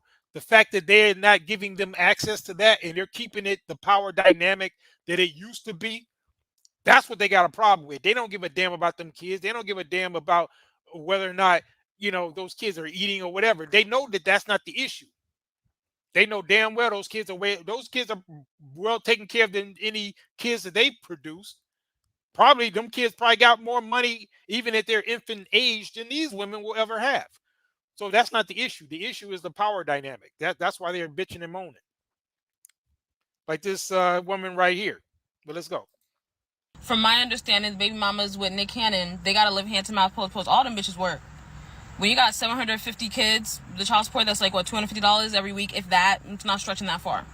The only ones who got a little bit of something are, you know, the iconic Miss Carey's kids, because their mother is an icon. The rest of y'all, good luck and God bless the baby mamas. What's she talking about? She don't know what Nick Cannon's doing for his kids. What is she talking about? Does she know how much money those baby mamas are getting? That's kind of weird.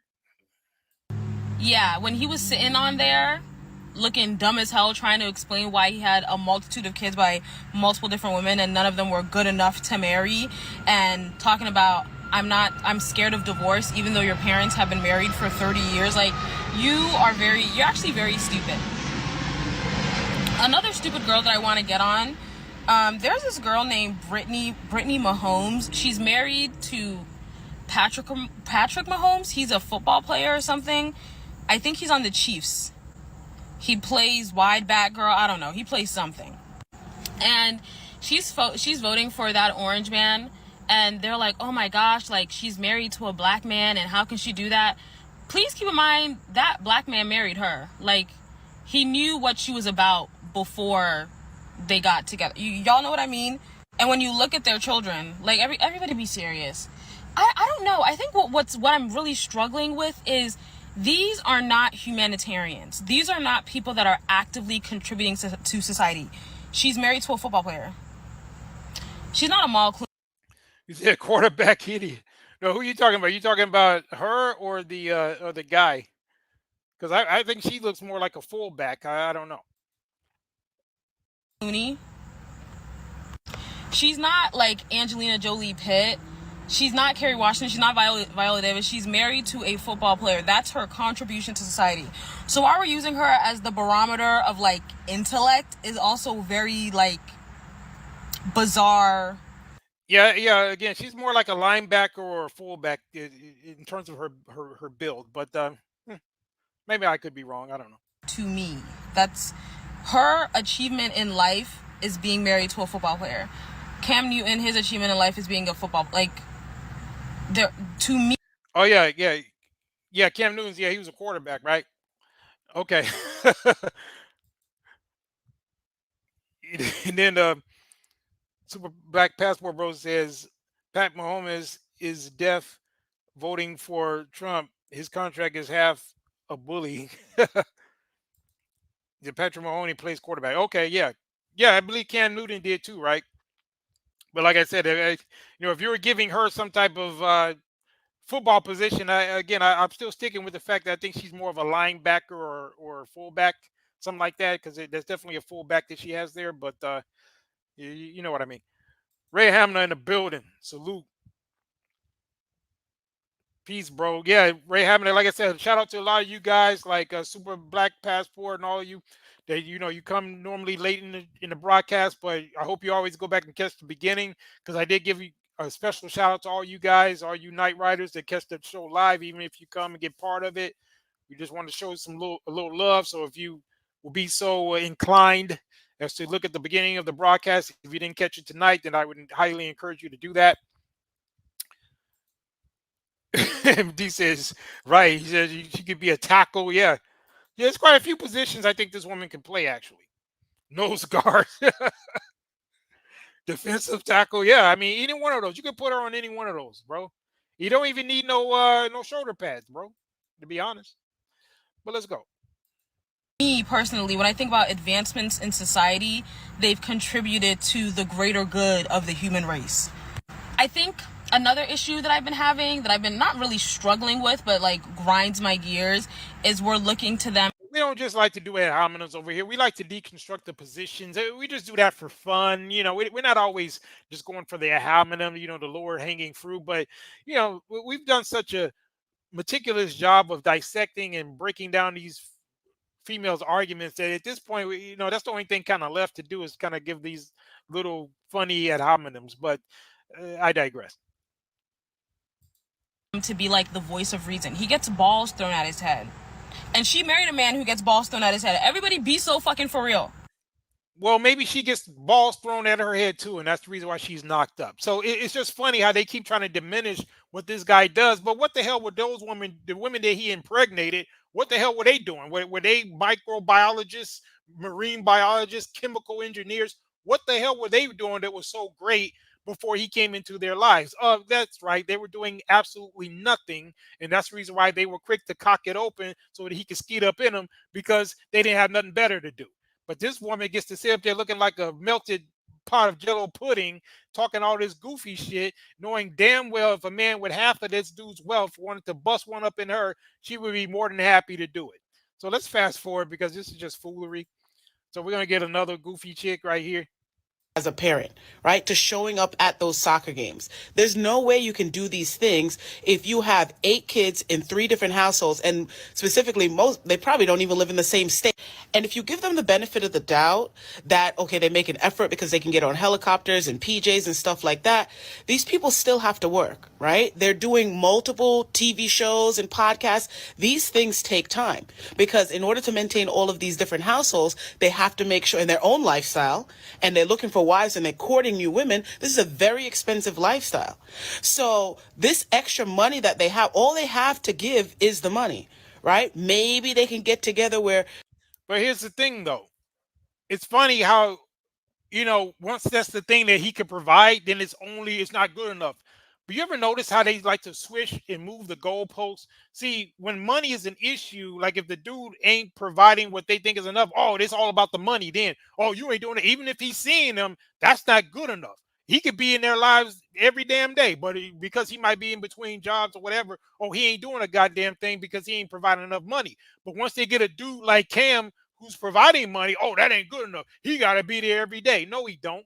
As long as he's providing for those kids, he got to work. Everybody got something to do, right? He's doing what he's supposed to do. He's taking care of them kids. Enough said. He should see them. No one's disagreeing with that. In fact, that's the point I'm making. The only issue I would have is that he should be having them in a more consolidated situation. He should not have them scattered out. That's the only thing I would say. But it's funny how they like to move the goalposts. When there's an issue about money, then it becomes all about the money. The very thing that the man may have a trouble doing, then that becomes the all-important thing. Even if he's there physically taking care of the kids, doing what he can in terms of financially, but he might be in a particular, maybe he's training or going through a certain thing where he's working towards something. That's the important part. Not that he's just sitting around playing Nintendo all day. He's doing something, but he might be in between, a situation. He might be, trying to get some type of degree or some type of certification so he can make more money. But in the meantime, he's taking care of those children in terms of being there. And then he's going to get his money on later. Those are situations. But they'll demonize that type of dude like he ain't doing nothing. Meanwhile, you got a guy like Cam who may not be there every day physically, but he's making sure that things are paid for. He's taking care of his children. So now all of a sudden that's not good enough. So it's just very, very peculiar how they always find a way to do this. But let's go. Christmas time, everybody gets together in the same beach house or something like that. But for the most part, to show up for the things that really matter. If the kid gets sick and they're staying up with them all night, to go to their soccer game or recital, most of the time they're going to be unable to accomplish this because they can't be in 2 places at the same time. They cannot defy the laws of physics. So don't worry. Sometimes people are just not smart. They just have money. And just in case you were wondering, you absolutely do not have to have children with a man before he decides if he wants to marry you. Now, look at this right here on your screen. Now, this your expert right here. She got the bonnet. She got the nose ring.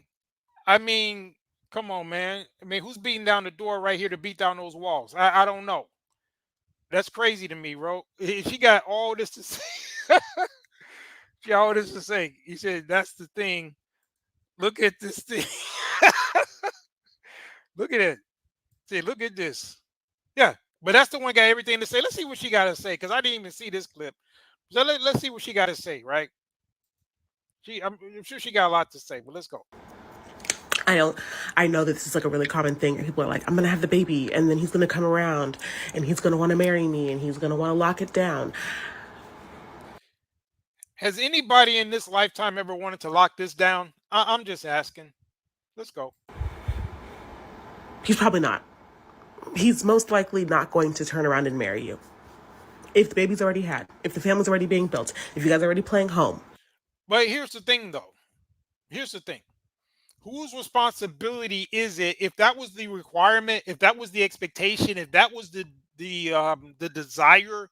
Who had the leverage to determine whether or not that baby was going to come to fruition unless there was a marriage? Whose job was it to gatekeep their womb to make sure that they were not inseminated unless they had a ring? Who had that responsibility? Was it him or was it her? Because I would imagine that it would be him being responsible after the baby was agreed upon to have, after they decided to go half on a baby. It's him when it comes to the resources. So he's doing his part.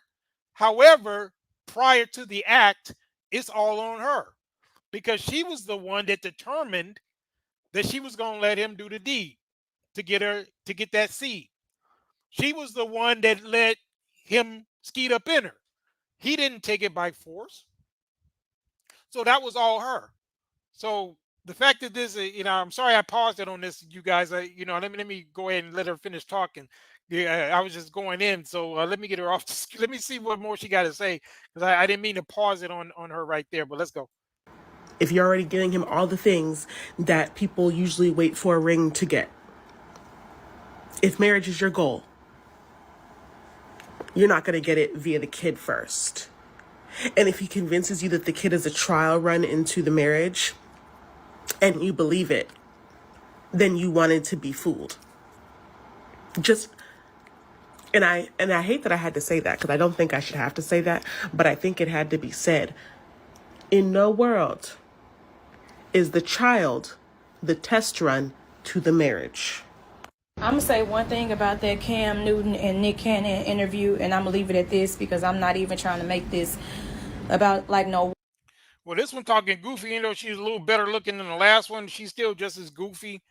So we're just going to break it down.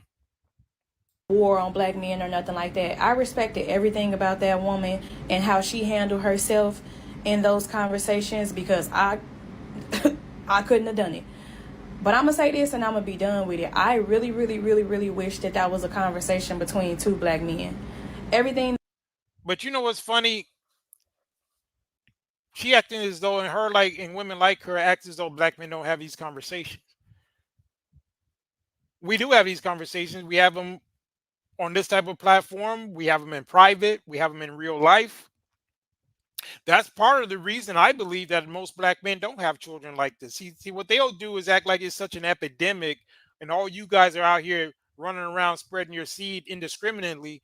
Meanwhile, they're the ones that got more children than you. How is it that black women, on average, and in absolute numbers and per capita, every metric you want to use, have more children than black men? How is that a problem that they need to try to demonize your image for, as if all y'all running around like Cam Newton without the money, got a bunch of bastard babies everywhere? Meanwhile, we already know the stats that the same 20% of dudes is the one knocking up 80% of the women. We all know this, but at the same time, they think black men need to be browbeating and lecturing each other about this as if it's an epidemic. Meanwhile, it's an epidemic amongst them because they have more out of wedlock children than you guys. So it's amazing how they like to, like Dee said earlier, they're the shapeshifters. They like to shift the conversations as well. They like to project a lot. But everything that they are talking about that's an epidemic that they try to put on black men is actually an epidemic amongst them. And that woman should have been on the panel talking to his baby mamas. That's who she should have been talking to. She shouldn't have been up there trying to berate a grown man for doing what a grown man of his resources should do, if they so choose. She needed to be talking about or talking to those particular baby mamas. That's who she should have been talking to. But let's get a little bit more of this foolery. That she did and said was 10 out of 10. Give her 10s, actually. But I just. But okay, so what she said was 10 out of 10 as long as she was berating a black man and by extension all black men. But the moment if she was talking that same type of stuff to a black woman or a group of black women, then she would have been demonized as a pick-me. Yeah, we know what's up. Feel like that's a conversation, and I feel like those were things that another black man should have been telling the both of them. And I just hate that conversations like that are oftentimes. So Shazula, you said she 25 cents to that milk dud. Yeah, he can point out those milk duds very quickly. Okay, so 25% close to, so he got it down to a percentage. Okay, Shadow, I see you. Led by black women, when sometimes it's not received in the same way as them hearing it from a black man. And I'm gonna leave it at that, and I'm gonna be done because I don't got time for the angry black men in my comments. You know, so she want to say that she want to throw a little stone and she don't want to be accountable. See, that's why she want to say her little piece and she don't want the quote angry black man to come at her. Well, the reason why they'll be coming at you, ma'am, is because a lot of those men are educated enough to know that what you're saying is BS because it is you and your ilk that have the most out of wedlock children. It's the same 20% of dudes knocking up 80% of you women. So you are the ones that need the schooling and the ones to be browbeating and berating you about your decisions because once again, it's your body, your choice, and the women control the sex in today's modern society. Men control relationships. That's why y'all bitching and moaning that as to why he's not going to marry her because it's in his control to marry her. Now, it was in that woman's control or those women's control to determine whether or not they were going to give their bodies to a man without having a marriage. They chose to do that. So now they're all culpable. And the women more so because they were the ones that controlled the sex. They did not at no point have to give themselves to that man so that he could skeet up in them. They chose to do that. So once they did that, that's on them. He didn't agree to marry them. It'd be different if he made an agreement to marry them and then he just reneged, but they shouldn't have been stupid enough. If that's what they wanted, they should have held out until they got that ring before they let him they should have got that ring before they got that thing. But as we know, a lot of modern women, they think like dudes with vaginas and they want it just as much as the dude, so they can't front like there's some damsels in distress because they want to get busted down just as much as the dude want to bust them down. And then the fact of the matter is they're supposed to have more discretion because they're the ones that got to carry that baby for 9 months. So who should be more judicious about this type of stuff? It should be them. Let's go. I love y'all, and I'm gonna leave it at that. I'm not even responding to no negativity. Yeah, D, you just to be quiet. Yeah, I mean, we're just gonna let them run their mouth so we can dissect it. Yeah.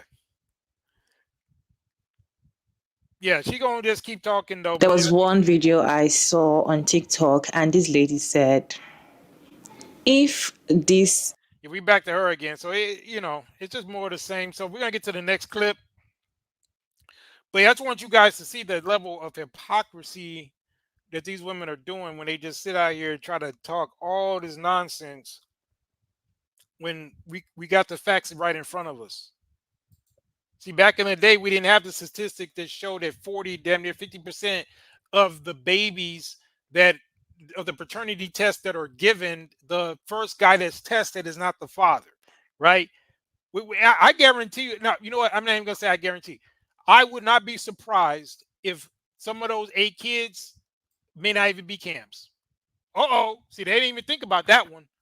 I would not be surprised if some of those 8 kids, at least maybe 1 or 2, may not even be Cam's. I would not be surprised. I don't know if he's had DNA tests on all of them, but I would advise him to do so. While all these women out here flapping their gums, they do not want to deal with that statistic. They will run from it like kryptonite. When you start pointing out the fact that 40 to 50% of the average, in some countries like Jamaica and so forth, is 80% of the men that are tested to be the father the first time, they're not the father. But they do not love those numbers. But that's the type of stuff you got to hit them with so that they could, shut up.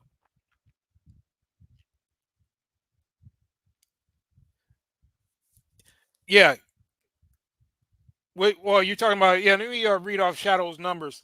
He says 80% of B-dubs have kids, 60% of black men that have at least one child, but there are 2 million more B-dubs than black men. Black women have children at a numerical rate of 2 to 1. Why is there the narrative men need to change? Exactly. That's the whole point we're making. They want to see a man like Cam Newton get browbeated by a 304, or at least a woman dressed like a 304, because they can see themselves berating their baby daddy. You know, they're living vicariously through that situation. So they'll sit there and take that situation that's unique to him and Nick Cannon, and then they'll try to put that on all you guys as if you all got 8 kids.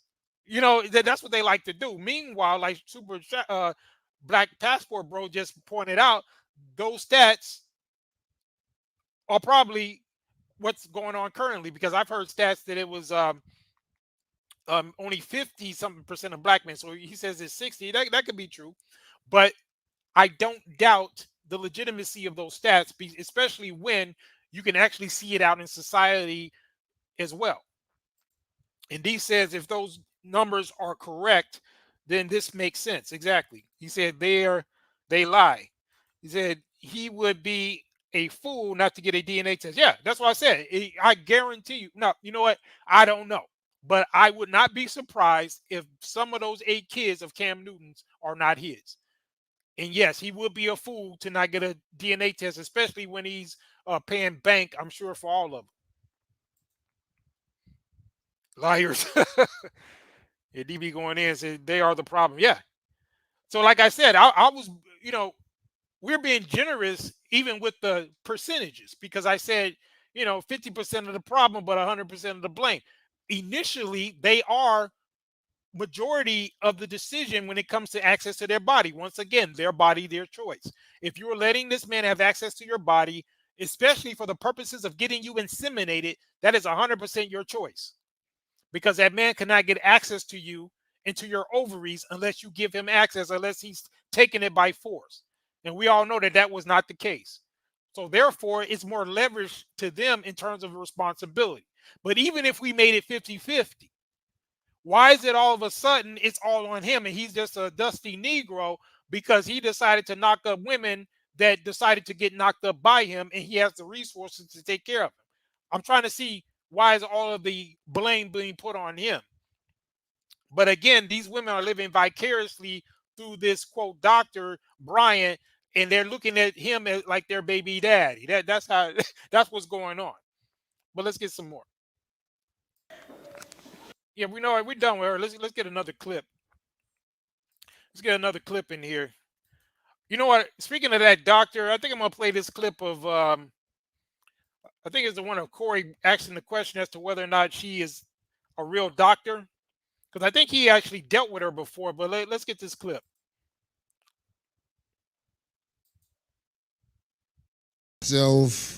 Dr. Bryant? Light skinned lady, brown skin. She was on Zoe's show with me one day. Oh, I don't know. Pretty. Yeah, she was pretty. She was pretty. You seen this interview? No, I ain't seen the interview, but I know who she is. She like a psychologist or something like that. Yeah. That's what she said. And once again, it's just fair use, fair use. That's what you said right there. Oh yeah, I haven't seen that one. She cold. Dr. Bryant. I was right. A very educated, a very attractive woman out of 41 years have not met Mr. Right. That's enough time to find a lot of things out. And so he giving her that work back. And I think I got a clip with Nick Cannon doing the same thing. So while she's up here trying to demonize him, let's look at her situation, right? Let's look at her situation. Yeah, like what D said, he said, men have always wanted families / wives, always, yet not with ors, ors, ex-workers or lesbians. Yeah, exactly. Unfortunately, that's what you guys have to choose from. And then they get to get on their little high horse and berate you. So that's what they like today. And Rayhama says he roasted her ass. Yeah, I mean, that's what's so funny is that while they getting, patting themselves on the back, they, pointing their finger, they got 3 pointing back at them. So it's kind of weird. But let's go. And yet, no kids, single. Are women's expectations unrealistic? No, I'm gonna say, like I said on Nick, the question shouldn't be why isn't a woman of age, of success, of a certain Well, he put the Charlie Brown in there because that's exactly what she's talking. That mumble stuff. Well, let's go. caliber. Doctor of what? Who you think you're talking to? See, I ain't stupid. I'm not stupid. I know how life really work. It's people capping about what they're a doctor of. I did the research a little bit, and you gonna have to show me, what are you a doctor of? People be getting these degrees. I'm a pastor. I had to pay the little fee. Well, they didn't talk about it on the show. So Corey's going to talk about your pastor, but he makes a good point in that this woman just comes out here and gets to say she's a doctor. He's like, doctor of what? You know, she just comes out here in her little hoochie mama dress on, her little yaki, her little gold chain with a little meager tatas hanging out, and all of a sudden she gets to be a doctor. And the reason why she has credibility, because she looks like the very 304s who are in her corner applauding, because she feel like she's talking directly to their baby daddy. So that's the problem. But let's go. A little $200. No, nobody asked her, what are you a doctor of?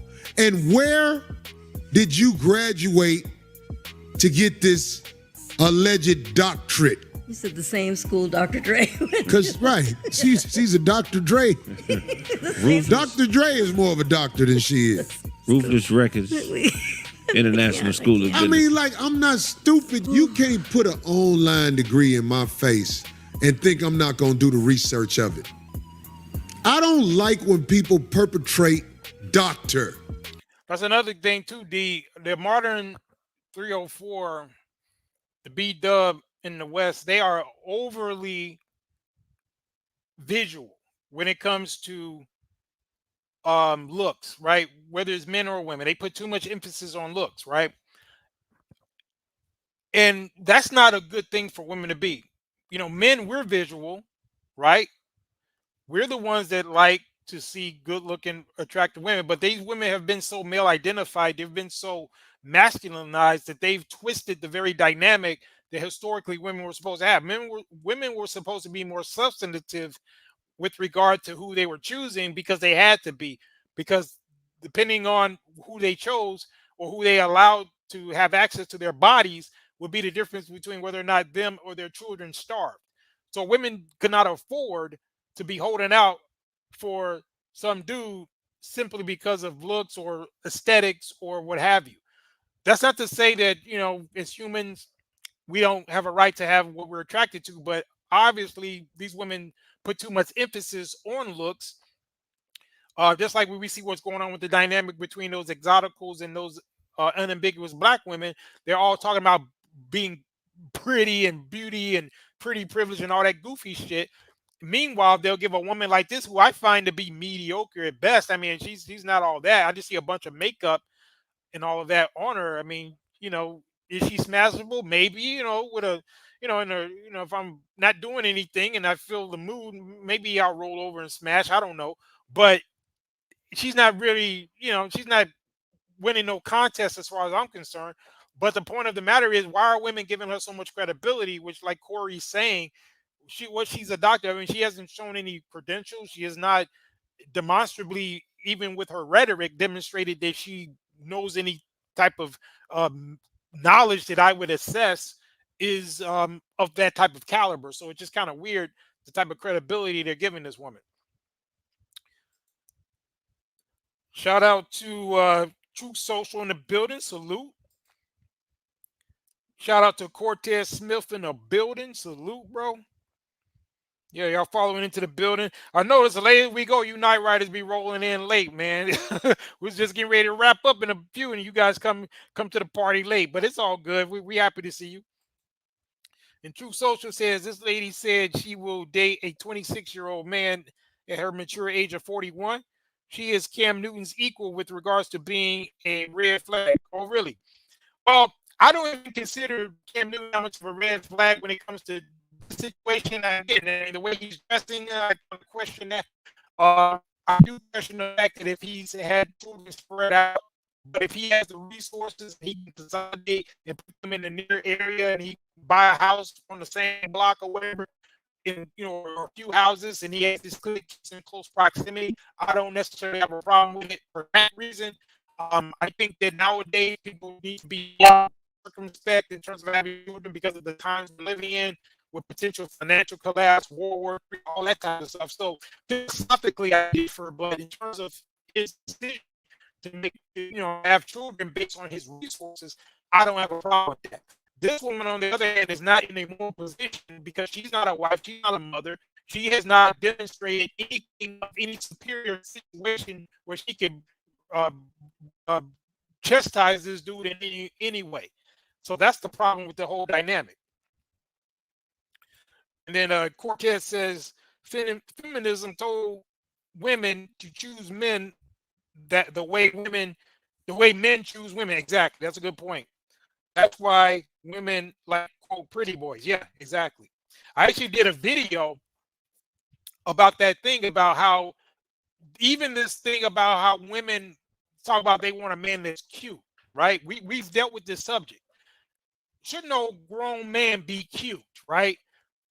The last time I was cute, I was like maybe 5 years old or something like that, right?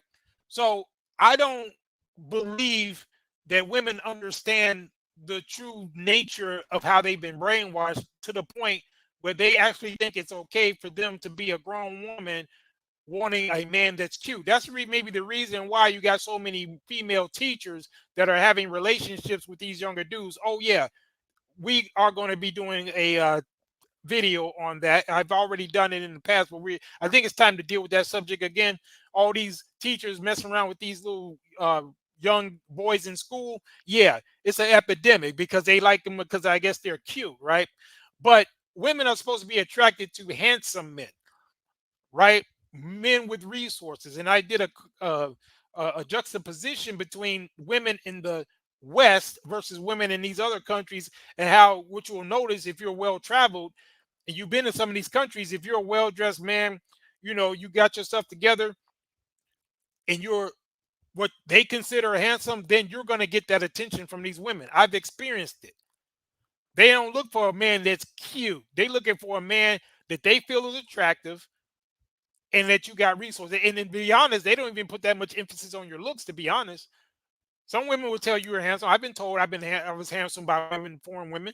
But for the most part, they don't put all that emphasis, because I've seen women with men that may not be considered attractive, and they're treating him like he the best thing since sliced bread. But that's how these women in other cultures do, because they didn't grow up with feminism, and like Cortez said, they don't have their mind twisted to be choosing men the way men choose women. And that's the reason why a lot of them come up with all these BS situations, because they're out of their element and they're out of their feminine frame, and they're trying to move like a goddamn man. And that's the problem with their situation. And that's the reason why they'll look at this woman browbeat Cam Newton and they think it's okay. But let's go. I'm a doctor. Yeah, right. Doctor of what? Doctor of love. She might be legit though. You want to have her come on the show? She a bust down. Single people can't coach Corey said she a bust down, so maybe he knows something about her that we don't. I mean, we can tell by how she's dressed, that's not becoming of a quote doctor, but anyway. relationship people. When I asked you, do you have healthy marriages that you've seen, witnessed, Yes, been a and part I have, of, yes. or admired? But my admiration doesn't go as far as, I would want that. No, I don't want anything that somebody else is. I want to help them have more of the good stuff. Okay. A lot of people think that, and it's not wrong. I get it. A single woman or even a woman with no kids, how can she coach or therapy a woman who is a mother? Or Somebody said I'm Borging. Am I Borging? I don't know. It looks good on my end. Let me know if I'm still Borging. I don't know if it's the Shao Zulu. You probably somewhere in some Zulu village, under one of them little village girls, man. That's why I'm Borging to you. Does everybody think I'm Borging? Or is that just Shadow Zulu? They don't tell him what Shadow. He coming out of telling what Shao Zulu is right now. But yeah, am I Borgin though? Anybody? Anybody else? Not that I don't believe you, Shao Zulu. I might be. I just want to make sure everybody is there. If everybody think I'm Borging, let me know. I'll try something.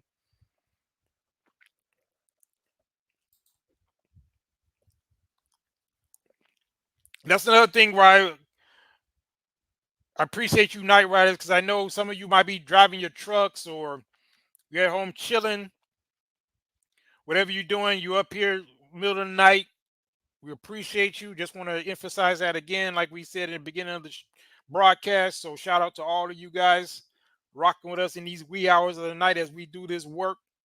Shout out to all of y'all. Yes, we're going to get a little bit more of this.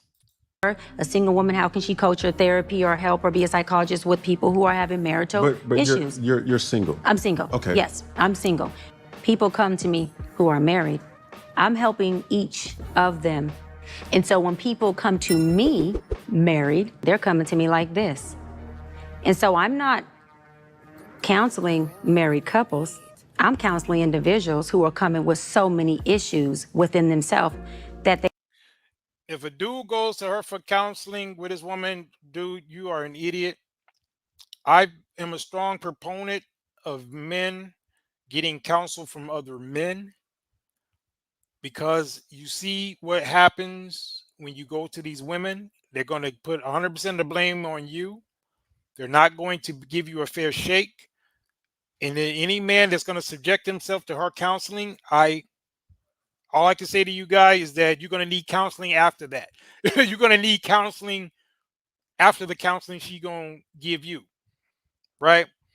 So men should get the counsel of other men, particularly black men. If you're a black man, you need to find you a good black man that's a counselor that you can get guidance from. And this is kind of open counseling, what we're doing right here with you guys. But if you guys need personalized, you can reach out on that as well. But you got to make sure that you are not, I know you guys are smart enough not to do it, but it's a shame that she said that she's counseling guys and couples, and I don't know what kind of dude is going to take his situation to a woman like this. It's crazy. I wonder if she dresses like that in the middle of her counseling sessions, but that's yet to be seen. Let's go. They married on paper, but they ain't never even had a chance to be married mentally, emotionally, spiritually, sexually, intellectually. Yeah, you didn't hear anything, D? Yeah, like I said, it might have been just Shadow Zulu. Shadow Zulu said it might have been CERN. Yeah, because that's where you just escaped from CERN. I understand, Shadow Zulu. Actually, in any way. People want to you. That's all you are is. You see how you dress? Like I'm just saying. Do you think you're going to get doctor respect from an intelligent man if you dress like that? And your history on the internet that I ain't even got to bring up, but I will throw it out there because we know we know, yeah. Your history on the internet. Doctor of what? You know what? I'd be forgetting about y'all holidays over there. Yeah, I forgot. Yeah, so you guys are off tomorrow. Okay. All right, cool. Yeah, it's all the same to me because, like I said, I'm not. I haven't lived there in about a decade, so I lost track of all those Hallmark holidays and whatnot. But let's go. I just want to put that out there. You can't come to me and tell me you a doctor and not tell me doctor of what. Where'd you get your doctorate? Because I want to research what you're talking about. All because you said you're a doctor. If you say you a doctor, I'm going to find out where you got your doctorate from. And I know you don't want me to tell people the stuff that's been researched on that. Because she is f***able, even though that's a lot of makeup, but she's f***able. People root for her. Now, let me tell you something, man. Women are given grace. You said, like, literally, there's been 4. D says he's totally against therapy. Therapists, well, therapy/therapists, but I see many of them as witches and warlocks. You know what, D? To be honest, the vast majority, the ones that go through those traditional schools that get their certifications or whatever through the Western world, go through some of those programs, you're actually right. Some of us who went through other means, because me, I have certifications to do things, because I actually, when I finished working in the financial industry, because I got, I was doing things for people there too, because, it kind of intersects between people's money, and I had to deal with couple issues and all that. So I was doing counseling even when I worked in the financial industry. But then, I was doing community stuff too. And my thing was to help people from the position of masculinity and righteousness. And as long as you're doing it with that, because there's nothing inherently wrong with counseling or giving people therapy. So I don't want you to demonize that, D, but you are absolutely right when it comes to the westernized version. Like a lot of those people who go through those PhD programs, they get turned out and indoctrinated, especially those women, and they're the ones that regurgitate and put that poison back out there, and that's definitely the problem. And that's why a lot of those women like her get out here getting false credibility, and they're able to poison more and more people with their foolery. So yeah, that part is correct, but I don't want you to demonize all the men that may be counselors or therapists, because some of us who have had experience counseling people, we have helped people and we've given them the right direction. In a way, that's kind of what I'm doing right here, right now, because I know a lot of you guys, you come to a program like this because you want to hear that masculine position, because you've been put in the situation where you don't get yourself represented in the quote mainstream. So that's a form of therapy right there. But anyway, I do see what you're saying though, D. But let's go. Let's get some more. Let me fast forward. Hold on. You can't run up to a real man and run script on me. I'm not listening to you. I'm looking at you when you talking. I don't see doctor. I don't see discipline to go home and get the done. I don't see that. I see bust down. I see bust down. And the internet that she has exposed herself to shows bust down. That's a doctor? Who's that? That's her? Yeah. That's a doctor. Do you really think a doctor move like that? That ain't how no doctor move. I'm finna get my doctorate. I'm gonna show you how you get one. You can get it online. It's a sign of the times, though. You know what I'm saying? Yeah. Doctors aren't looking She like bad though, man. A doctor, you saying a doctor is I don't know. I'm just I'm saying. not against you. I'm saying if it's true and we're seeing it. So you think a woman who went out and did what she had to do to become a doctor is gonna do that online? She doing it. I See, guess. when you're a doctor, you want your respect as a doctor. You don't want people to be like, oh, look at that right there. When you done went out and put in the work to get a to be this doctor. That's all, folks. Yeah. Corey was like, to be. He's like, sound like Porky Pig a little bit, but yeah, but shout out to Corey. But, Corey's correct, but, unfortunately, when it comes to B-dub culture, there seems to be a revolving door between the 304s and the what's supposed to be a respectable profession. And you see that a lot, right? You see this indistinguishable aesthetic where you'll see the 304s that look like they just came off the stripper pole. And then all of a sudden you come to find out she's supposed to be this highfalutin doctor or this lawyer. And that's why we say there's really not a dime's worth of difference between them, right? And that's why for all the generalization that they try to do against black men, when there's more diversity among black men there than there is among them, there's a huge difference between black men who are out here doing things positively and the Pookies and the Ray Rays than it is between the Keishas on the street and the ones in the boardroom or the ones that's supposed to be, quote, doctors. You don't see that much of a dime's worth of difference. There's not a lot of daylight between those types of groups. That's why you can have a woman sitting up here talking about she a doctor, meanwhile look like she just came out of Magic City somewhere. But let's go. Right. You know what? You're stupid, Craig. I don't know doctors who move like that. This is the riffraff. I went to say, that's where you got your...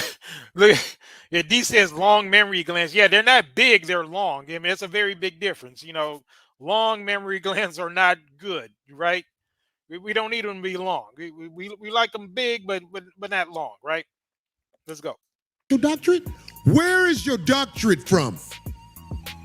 University of Phoenix. So you're saying she has a doctorate, the online doctorate at University of Phoenix. Yeah. Online, right? Yeah. Think I ain't I'm gonna get me a doctorate. Well, I'm not gonna lie. University of Phoenix, man, that's a shot right there. That's shot her. cappage. Yeah, I mean, that's cap. Yeah. I like them. Yeah, it could be small, medium, or large for me. Not too small, because if you look too small, it'll start looking kind of masculine. So I don't like them too small.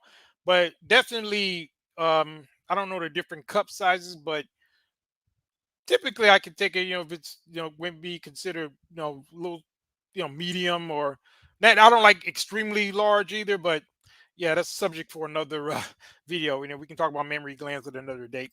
Didn't they close down? Greetings, you polite savages, and welcome to another. Yeah, so we just go on to. Every day I understand why women choose the bear. I think God. So here they go with this whole thing about choosing the bear. Okay.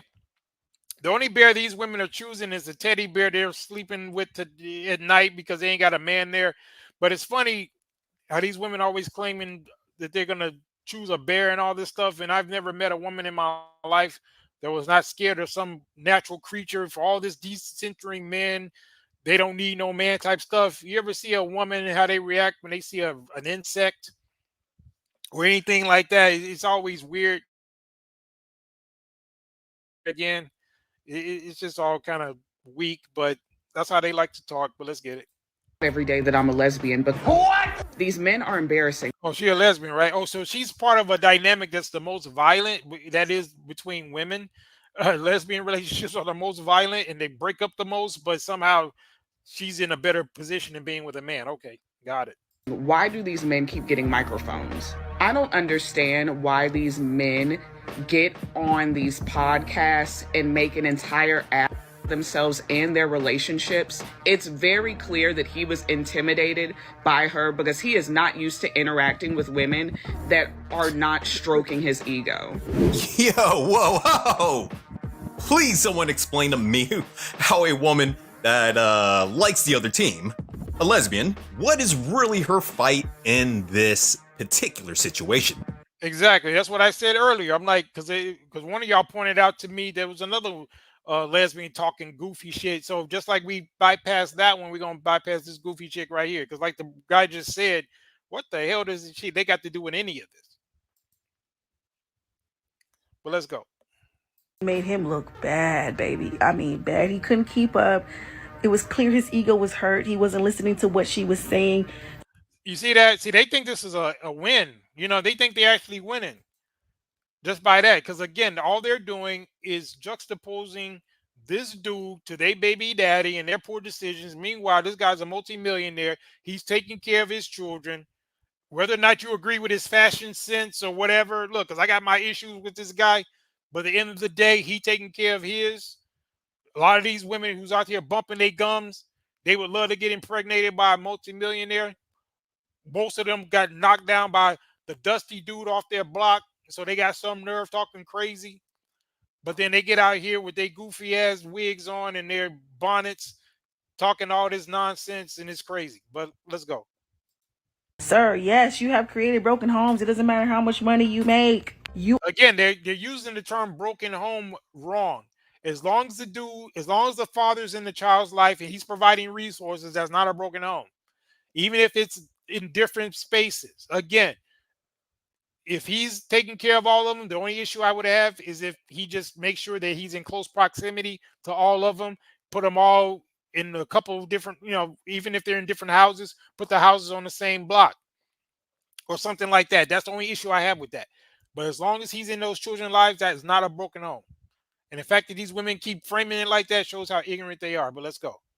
You are a broken person and you live in fear. My desire to get married is lower than my fear. D said, I hate the way they speak. You are not alone, brother. You are not alone. Of divorce. You have 8 kids with 3 different women. Yes. You are creating, procreating, and multiplying. You want to take your time in having a wife because of your own fears, but you will selfishly create broken families, even if you're in their life. And so we already broke that down earlier, right? So we're going to fast forward how she's basically not in the position to be saying anything that she's saying.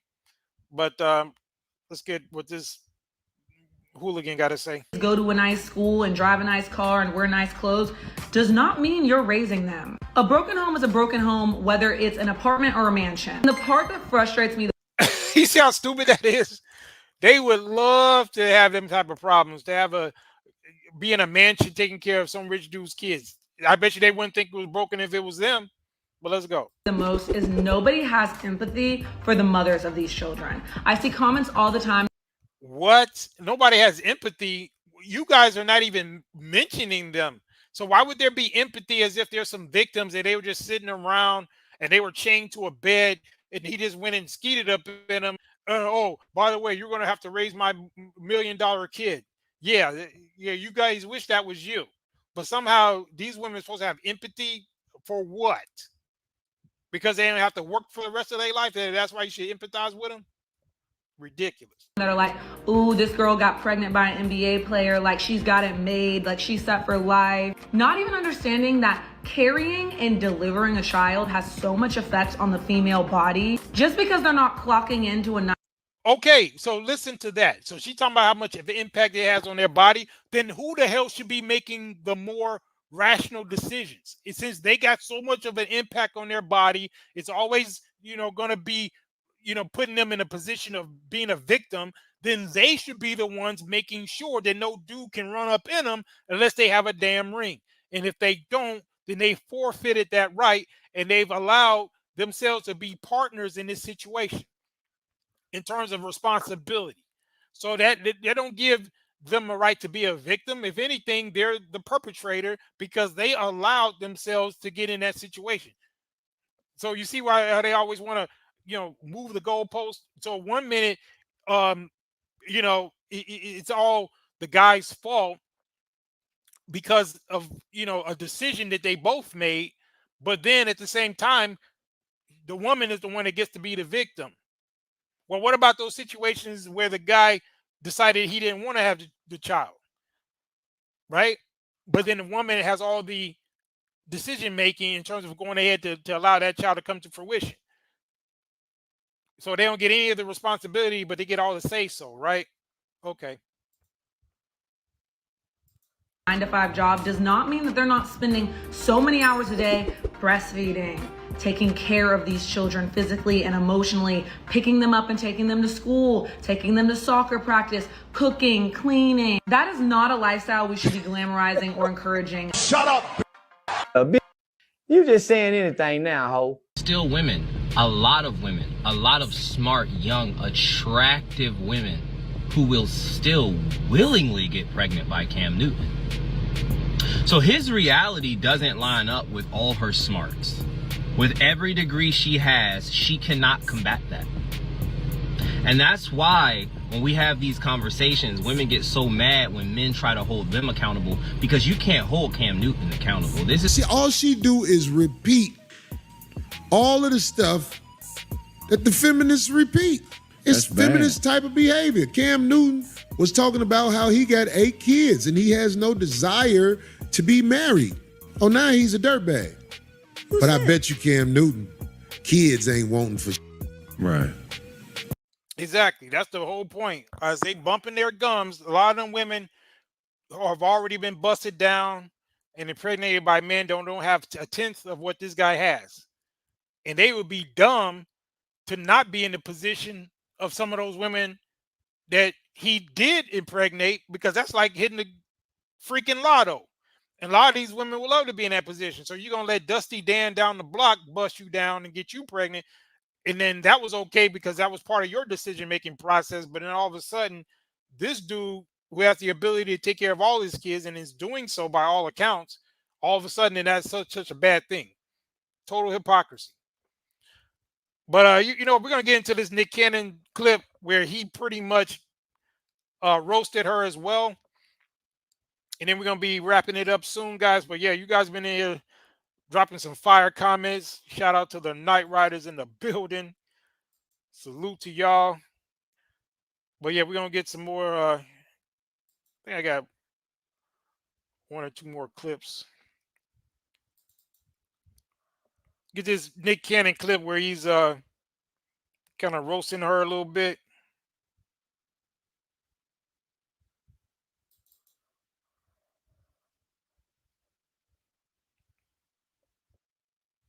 Seriously, to all the women that you've encountered, ladies, I'm saying this. The reason why it's worked for you is because you have chosen and to prey on low functioning women who don't have the emotional intelligence. No, I'm going there. Nick Cannon exposed. So wait a minute. So look how they keep framing stuff. Look how she's framing, because I guess she did this interview with Nick Cannon before the Cam Newton interview, but she's framing this like he's quote preying on these women. So since when is knocking a woman up of her own free will preying on her when she's the one laying down, accepting this? How is that preying on a woman? It's kind of funny how they like to frame things, right? King seeing red in the building, my man. He said, just showed up, so now I have to go 2 more hours. No, man, you got in on the tail end, but King seeing red, make sure you see the opening, because I gave a special shout out to all you Night Riders, even you guys who come in the building late in the wee hours. Y'all a special breed. We appreciate you. I had you in mind among other brothers when I was, giving you guys your props in the beginning of the broadcast. So if you didn't catch the beginning, make sure you watch the playback. But shout out to King Seeing Red. And D says everyone is using AC's nasty work. Yeah, exactly. You know what? I had a conversation. I told AC that. I said, bro, a lot of people are taking talking points from us. And I was like, we need to form some type of little coalition, because our channels are kind of mid-sized, but we got bigger YouTubers taking our stuff. And he was like, man, we need to just make sure our followers point it out. We don't need to necessarily do that or whatever. So I rock with AC. I was on his Patreon and all that, but we kind of disagreed, because I felt like we need to make more of a thing about how people are taking our talking points. Because like I've been pointing out how they took the Did He Do It that I came up with, so many other things that I've pioneered over here, even production styles. I see a lot of people running with it. But yeah, I did talk to AC about that on the back channel, about how people be taking our talking points, right? It ain't just him. It's a lot of us in this sphere, because I consider us more like a kind of like a Sigma sphere, right? And those of us who come out like this and we bring this unique flavor, a lot of these bigger YouTubers over here biting our style. Don't get it twisted, because I got evidence. I got paperwork on all of them. But it's all good. As we get bigger, I'm going to have to start dropping names. But we'll talk about that at another date. But let's get it. Dr. Bryant, when he asked this one question. There's been 4 times that you almost went down the altar. Right? I almost went down. Yeah. Why hasn't it worked? And whose fault is it? For the So now she about to stumble and fumble. He said, you got 4 times, you had 4 swings at that bat, 4 bites at that apple, but you couldn't make it work. But how are you out here somehow berating dudes about whatever, and you got all this to say? It's crazy. And he said Anton was on Fox. You know what? I don't know if I saw him on a talk show before. I don't know if it was on Fox, but yeah, Anton, shout out to Anton. I haven't been over here in a while, but that's one of my homies as well. I rock with Anton. We've had our little back and forths, but I got to get time to get back over there, holler at him. But yeah, what channel? I mean, what program was it on, D? Because I'll probably check that out. King seeing red says Cam has been firing back in his shorts. Oh, okay. Yeah, he needs to, because they just over here talking crazy, because a lot of those women they're just pure hypocrites and they're projecting. That's all it is. The first few, I was low functioning and I was still in my healing journey. And so I law of attracted low functioning. I attract good men, but I wasn't in the space of being ready to marry them. But I needed them to be good for me, Nick. Oh, what did she just say? First, she started off saying that she was low functioning, so she attracted low functioning. Then she said that these were good men, but she just wasn't ready because they were not the right man for her. So what is it? Were they low functioning men, or were they good men and she was a low functioning woman? And what? Exactly. So you see how she came get the story straight. So I would imagine that these were all good men, and she was just low functioning by her own admission, and she the one fumbled the ball. But yet she can get out here talking to Cam Newton when his situation looks better than hers, because he got women, he got his kids. She ain't even got a kid yet. He got kids that are sitting up there. He taking care of all of them. So who's in the position to be schooling who, right? So that's the reason why he should not even allow that dynamic to even take place, where she could come on his show and try to berate him like that, because all that's going to do is let these 304s think that they could do it and give them a pass like they are in some type of moral superiority, and they are absolutely not. And you got the likes of Cynthia G to put her wig on, coming out here getting on some moist channel talking goofy. I didn't watch it. I seen it in a feed. I'm like, oh, she can crawl herself back into her wig with her paint on bang and start talking crazy. Meanwhile, Cynthia G is the very type of woman that will go for Cam Newton, because he let a dude off of YouTube who had 6 baby mamas already knock her up. So it's funny how they can always find their way into these conversations, and they're the very ones who are the culprits in these whole dynamics. So it's really funny. But let's go. Evidence do we have that she's no longer low functioning? God damn it! You can't make this shit up. Yeah, exactly. So she has not demonstrated at all that she's not low functioning. Nick Cannon, of all people, with all his issues, he was able to point that out to her. Because even Nick Cannon's in a superior position than she is. So she don't have a right to be talking about anybody, really. Yeah, you said you think I saw the clip on Dr. Who was that? I don't oh, Thunder. Okay. I think that's Dr. Thunder's live stream. Okay, yeah. But anyway, yeah, I have no doubt it, because I think he's been on, I think Anton's been on major shows before. But that's cool. But yeah, man, it's just weird out here that you got women that are all so giddy and happy in the behind, because you get this one woman coming out here talking goofy. Like this one right here. Let me play this clip. I think this is a woman talking stupid as well. Let me see.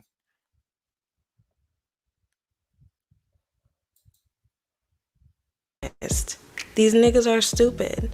People like Nick. I told you guys, what did I show you in the last week's broadcast? They think you are stupid. They will take one dude. You notice what she did there, right?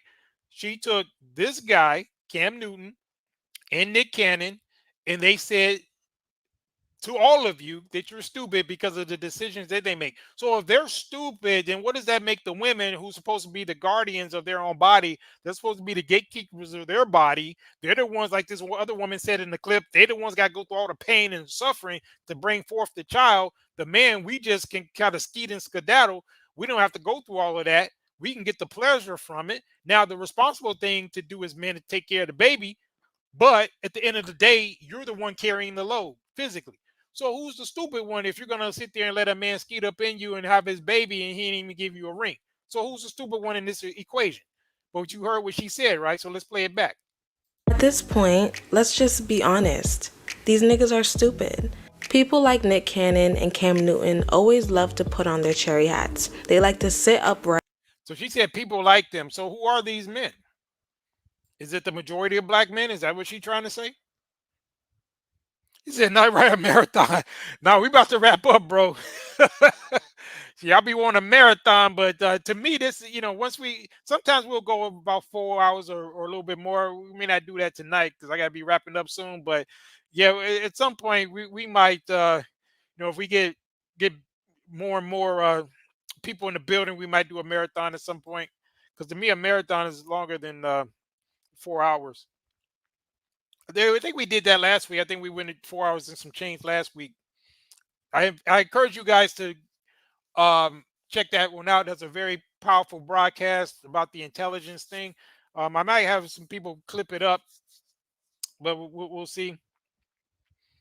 He said we can see it so clearly now that we are separated. Yeah, exactly. Right, like they're the most knowledgeable individuals in the world. without addressing their own elephants in the room. They love to hold up an image of excellence. They rely on the black excellence image for their career and to help push their talking points. But they don't reflect on themselves and their own falsehoods. They love talking about everything and everybody else. But once you put that mirror up, once you tell them to look at their own image, that's when the facade starts to fade. Don't that sound just like them? The least self-reflective creatures on the planet, and then she got the nerve to act like that these men are a reflection of black men as a whole, when all of the metrics, all of the statistics show, and even the brother brought it out earlier, I believe it was Cortez, or one of you guys brought out the stat that these most black women are the ones with children, and they out by a high percentage, they have more than the average black man in terms of kids out of wedlock. And like we said, with the basic point, and that, yeah, it was super black passport, bro. I'm gonna put this comment back on the screen.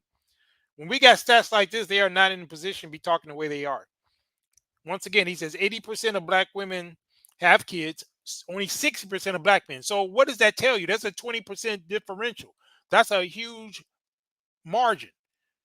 So who are these women getting impregnated by? Because some of those are even non-black men. I want y'all to remember that too, because I brought out the statistic that show that black women actually have more children with other races, at least within the United States, than black men do. See, they like to point it to the relationship stats because black men may marry out more or may date out more because they, have the more of an opportunity to do it, because on average, foreign women or women from other cultures find black men on average more attractive than other men from other cultures find black women attractive. That's the harsh reality that they don't want to deal with. They'd rather come up with this myth of them being race loyal, which is nonsense. But look at that number. That's a huge differential. 80% of black women have kids, 60% of black men have at least one child, but there are 2 million more black women than black men. That's crazy. Black women have children at a numerical rate of 2 to 1. Why is there the narrative men need to change? Exactly. And you got some people like this goofy broad right here talking, acting as if the problem is the men, when by every metric it's them, and they're the ones that need to look in the mirror. That is, of course, if the mirror doesn't break, if they do it. But let's go. You can literally see the cracks unveiling. And I spoke about this a little bit in my Hypocrisy of the Blackity Black Movement video, where I did address Nick Cannon and his obvious issues. But today, we're going to take a slight look at 3 people, which is Cam Newton, Dr. Bryant, and Cam's baby mother, Jasmine Brown, with a little bit of Nick Cannon too. Yeah, we dealt with her earlier, so they don't like Jasmine Brown because, she turned in her feminist card, and she got that pick me card, and now she's a better woman for it. But they don't like to see that, right? She's going against the sisterhood, right? So they get in their feelings when they not only when they turn their back on the sisterhood, but then they got the nerve to be living good too. Oh no, they can't have that, so they got to demonize the woman now. Kind of funny. So you guys going in the comment section, man. I'm gonna put them on the screen. I ain't got time to read all of them. That's why maybe we should set up the super chat so I can, read all of them. But I'm gonna put you on the screen though. You guys are going in. But yeah, let's see how I'm gonna end. I think I got another clip because we don't want to end on that broad. Talking crazy. So we're gonna show oh, you know what, guys? I got something for you. I don't know if you guys seen this. This is a subject for another video, but I want you guys to see this because this is a shout out to the swirlers, right? We're gonna end on a note like this because I don't know if you heard about this, but this African chick. She was over in Croatia. I'm gonna show one little clip about her at first. Because you know how they like to get these little montages and they get on there, and some of these black women, they be holding it up in the air, celebrating when these women can get them a little white man and all this. So we're going to show a before and after. I think this is the same woman. Don't quote me on it. I'm not sure. But it's one of these African chicks. She got a man in Croatia of all places. And then there's this other African chick, or maybe it's the same one, that a couple of Croatian dudes have to go upside her head. So maybe you've heard of this, but I'm going to show you. It's crazy. So let me, this is just a shout out to those women, because some of the same women criticizing Cam Newton and Nick Cannon, those are the same ones who think that the white man is a good alternative. So we're going to show what happens when they try to step out. So let's check this out. Hold on. This clip's kind of crazy. I'm going to play the little montage in the beginning, and then I'm going to play the before and after. So this is the before.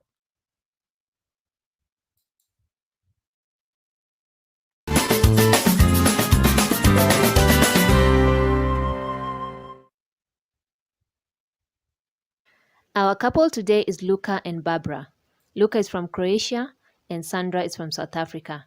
They met on Facebook in April 2021 and got engaged in August 2022. Get to see their beautiful moments together.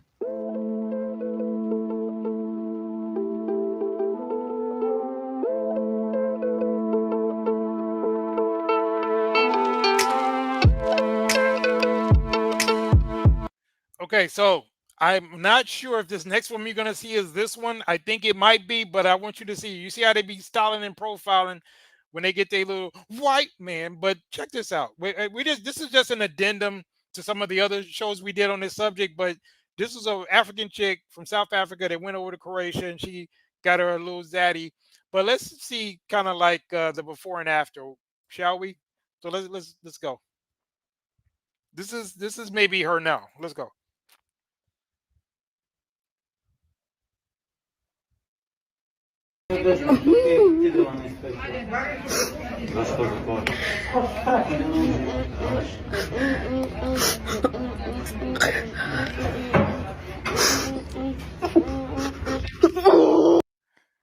Shao Zulu, don't you dare talk about no damn milk duds, okay?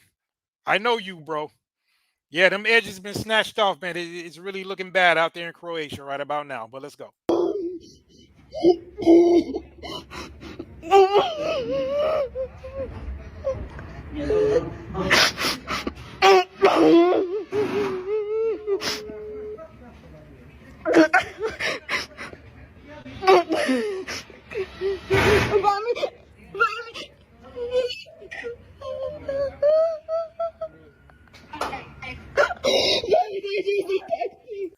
Damn, I'm behind on these comments, man. Y'all going in. Hold on. See where y'all are, man. I can scroll down. Okay, but anyway, let's get some more of this.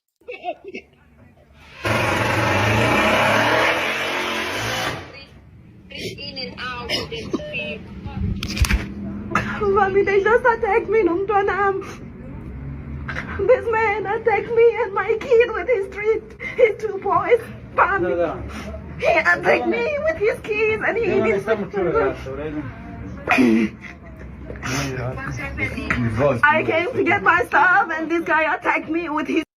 You know what, D? I think it might be. I'm not sure, but if it is, because this woman right here is from South Africa. I don't know how many South African chicks have gone to Croatia. It could be a lot of them. I don't know, but they're both South African from Croatia. I think it could be the same chick. Yeah, very well could be. But let's go. I took the video, but it's not long, but it shows everything. They attacked me and my son. Family, they beat me like they were beating a boy. They even stripped me naked. Family. But that's the white man that they always run into, right? That's the one who, you know, because Cam and Nick Cannon, they all dusty, even though they're taking care of their kids. But this white man got a kid by her, and he then left her to let these other dudes beat her down. And it was another African chick that was over in Hong Kong. We showed that clip. Her white man left her with 5 kids over in Hong Kong, stranded. So for all the demonization that they do to you guys, I have not seen this happening when they're dealing with black dudes. But somehow, some way, they can find themselves all the way in Croatia, getting the brakes beat off of them with their hair looking bad, and then they're going to find a way to blame you. But let's go. Calm down. They hit me in front of my son, Chris. Sitting there. Mommy, they hit me like they were. He hit me like he was hitting a man, Mommy. My son. She said he hit him like he was hitting a man. Well, as far as they're concerned, you are a man. They don't care. They look at you as masculine. They don't look at you like they look at their own women. And that's why she's so shocked, because she think they're supposed to treat her like they treat their own women. And no, they don't look at you like that. But let's go. I was watching, Mom.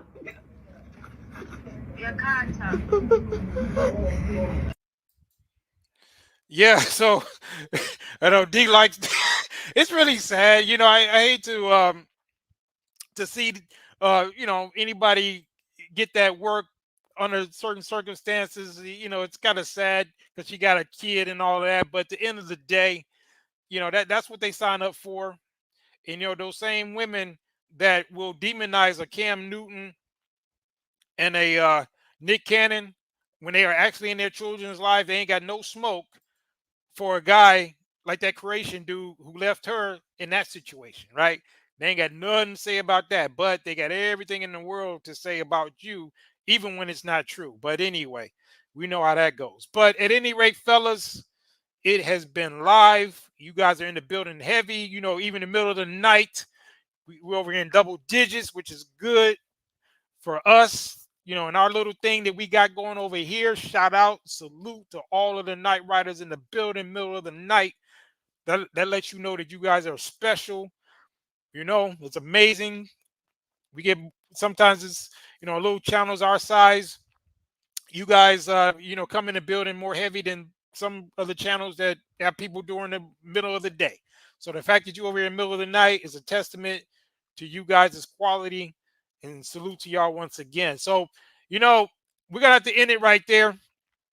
I got more, but, you know, we're going to have to roll it in because I got a few things to do. But I appreciate you guys for showing up and showing out. Salute. And, yeah, so it's crazy. We always got to push back at these false narratives because at the end of the day, no one's going to give a damn about your image except you. The B-dub don't care. The larger Western societies damn sure don't care. And they take very much pleasure in the demonization of your image. And it's really sick and sad. And we're not here for it. And that's why we push back and put in this work. And we're glad that you're here on this journey with us so that we can definitely put this down the way it needs to be put down, showing how we feel about things from our own perspective, giving us, you know, giving our own narrative and surgically breaking down things the way we do. So you guys going in, let me read these couple of chats. King's Seen Red says Israel Online was supposed to protect her. Yeah. I think Israel will take objection to that. And Shadow says the white man dumped her because he found out that she was dealing with Smokey the Bear. That could be true because they did choose the bear, right? So their tears impacted me differently in the past, yet not anymore. You know what, D? I feel you on that. I can definitely feel you. And that's they're doing 100%. So it's a damn shame that they could be in those type of situations. And we just don't feel the same way. It's not to say we don't absolutely care. I know some of you guys will be rolling and laughing. I'm still to the point where I'm not going to necessarily laugh at them, but I will not have as much sympathy or empathy as I may have had in the past. So that's definitely the case because I know a lot of them are in those situations of their own doing and it's their fault. So, and then they just want to project it onto other people and, you know, it just ain't going to fly. And King Seeing Red said, not a podcast, it's a squadcast. Thank you for correcting me. You are absolutely right, King Seeing Red. Thank you for checking me. I can be checked too. So, yes, I do refer to this as a podcast. It definitely is a squadcast, and you guys are the squad. So, definitely. Joe Zulu says she wanted to create her own biracial Panther tribe in Croatia. Yeah, that sounds about right. He said they have to deal with the consequences of their actions. Exactly. That's their kryptonite, though.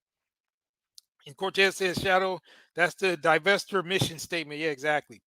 But anyway, guys, we're going to wrap up. salute once again. It's been live, been another hot fire broadcast, thanks in part to you. But we are going to get up out of here. And guys, stick around to see the end credits. We got Israel Young Lion on the board. If you don't want him to have all the fun, you know what to do. And we'll be glad to shout you out, immortalize you in the end credits. We get a lot of compliments on the end credits saying that it's the best on YouTube. We appreciate it. We're looking at maybe updating it as well in the future. But in the meantime, you definitely have a chance to be immortalized in the end credits if you so choose. And yeah, that's pretty much it. And we will see you next week. Same time, same channel. We appreciate you once again. Thank you for all that you do, for showing up and showing out once again. And as King Seeing Red so eloquently reminded me, we're not just a podcast. We're a squadcast. There's a very big difference. Mission complete. Over and out.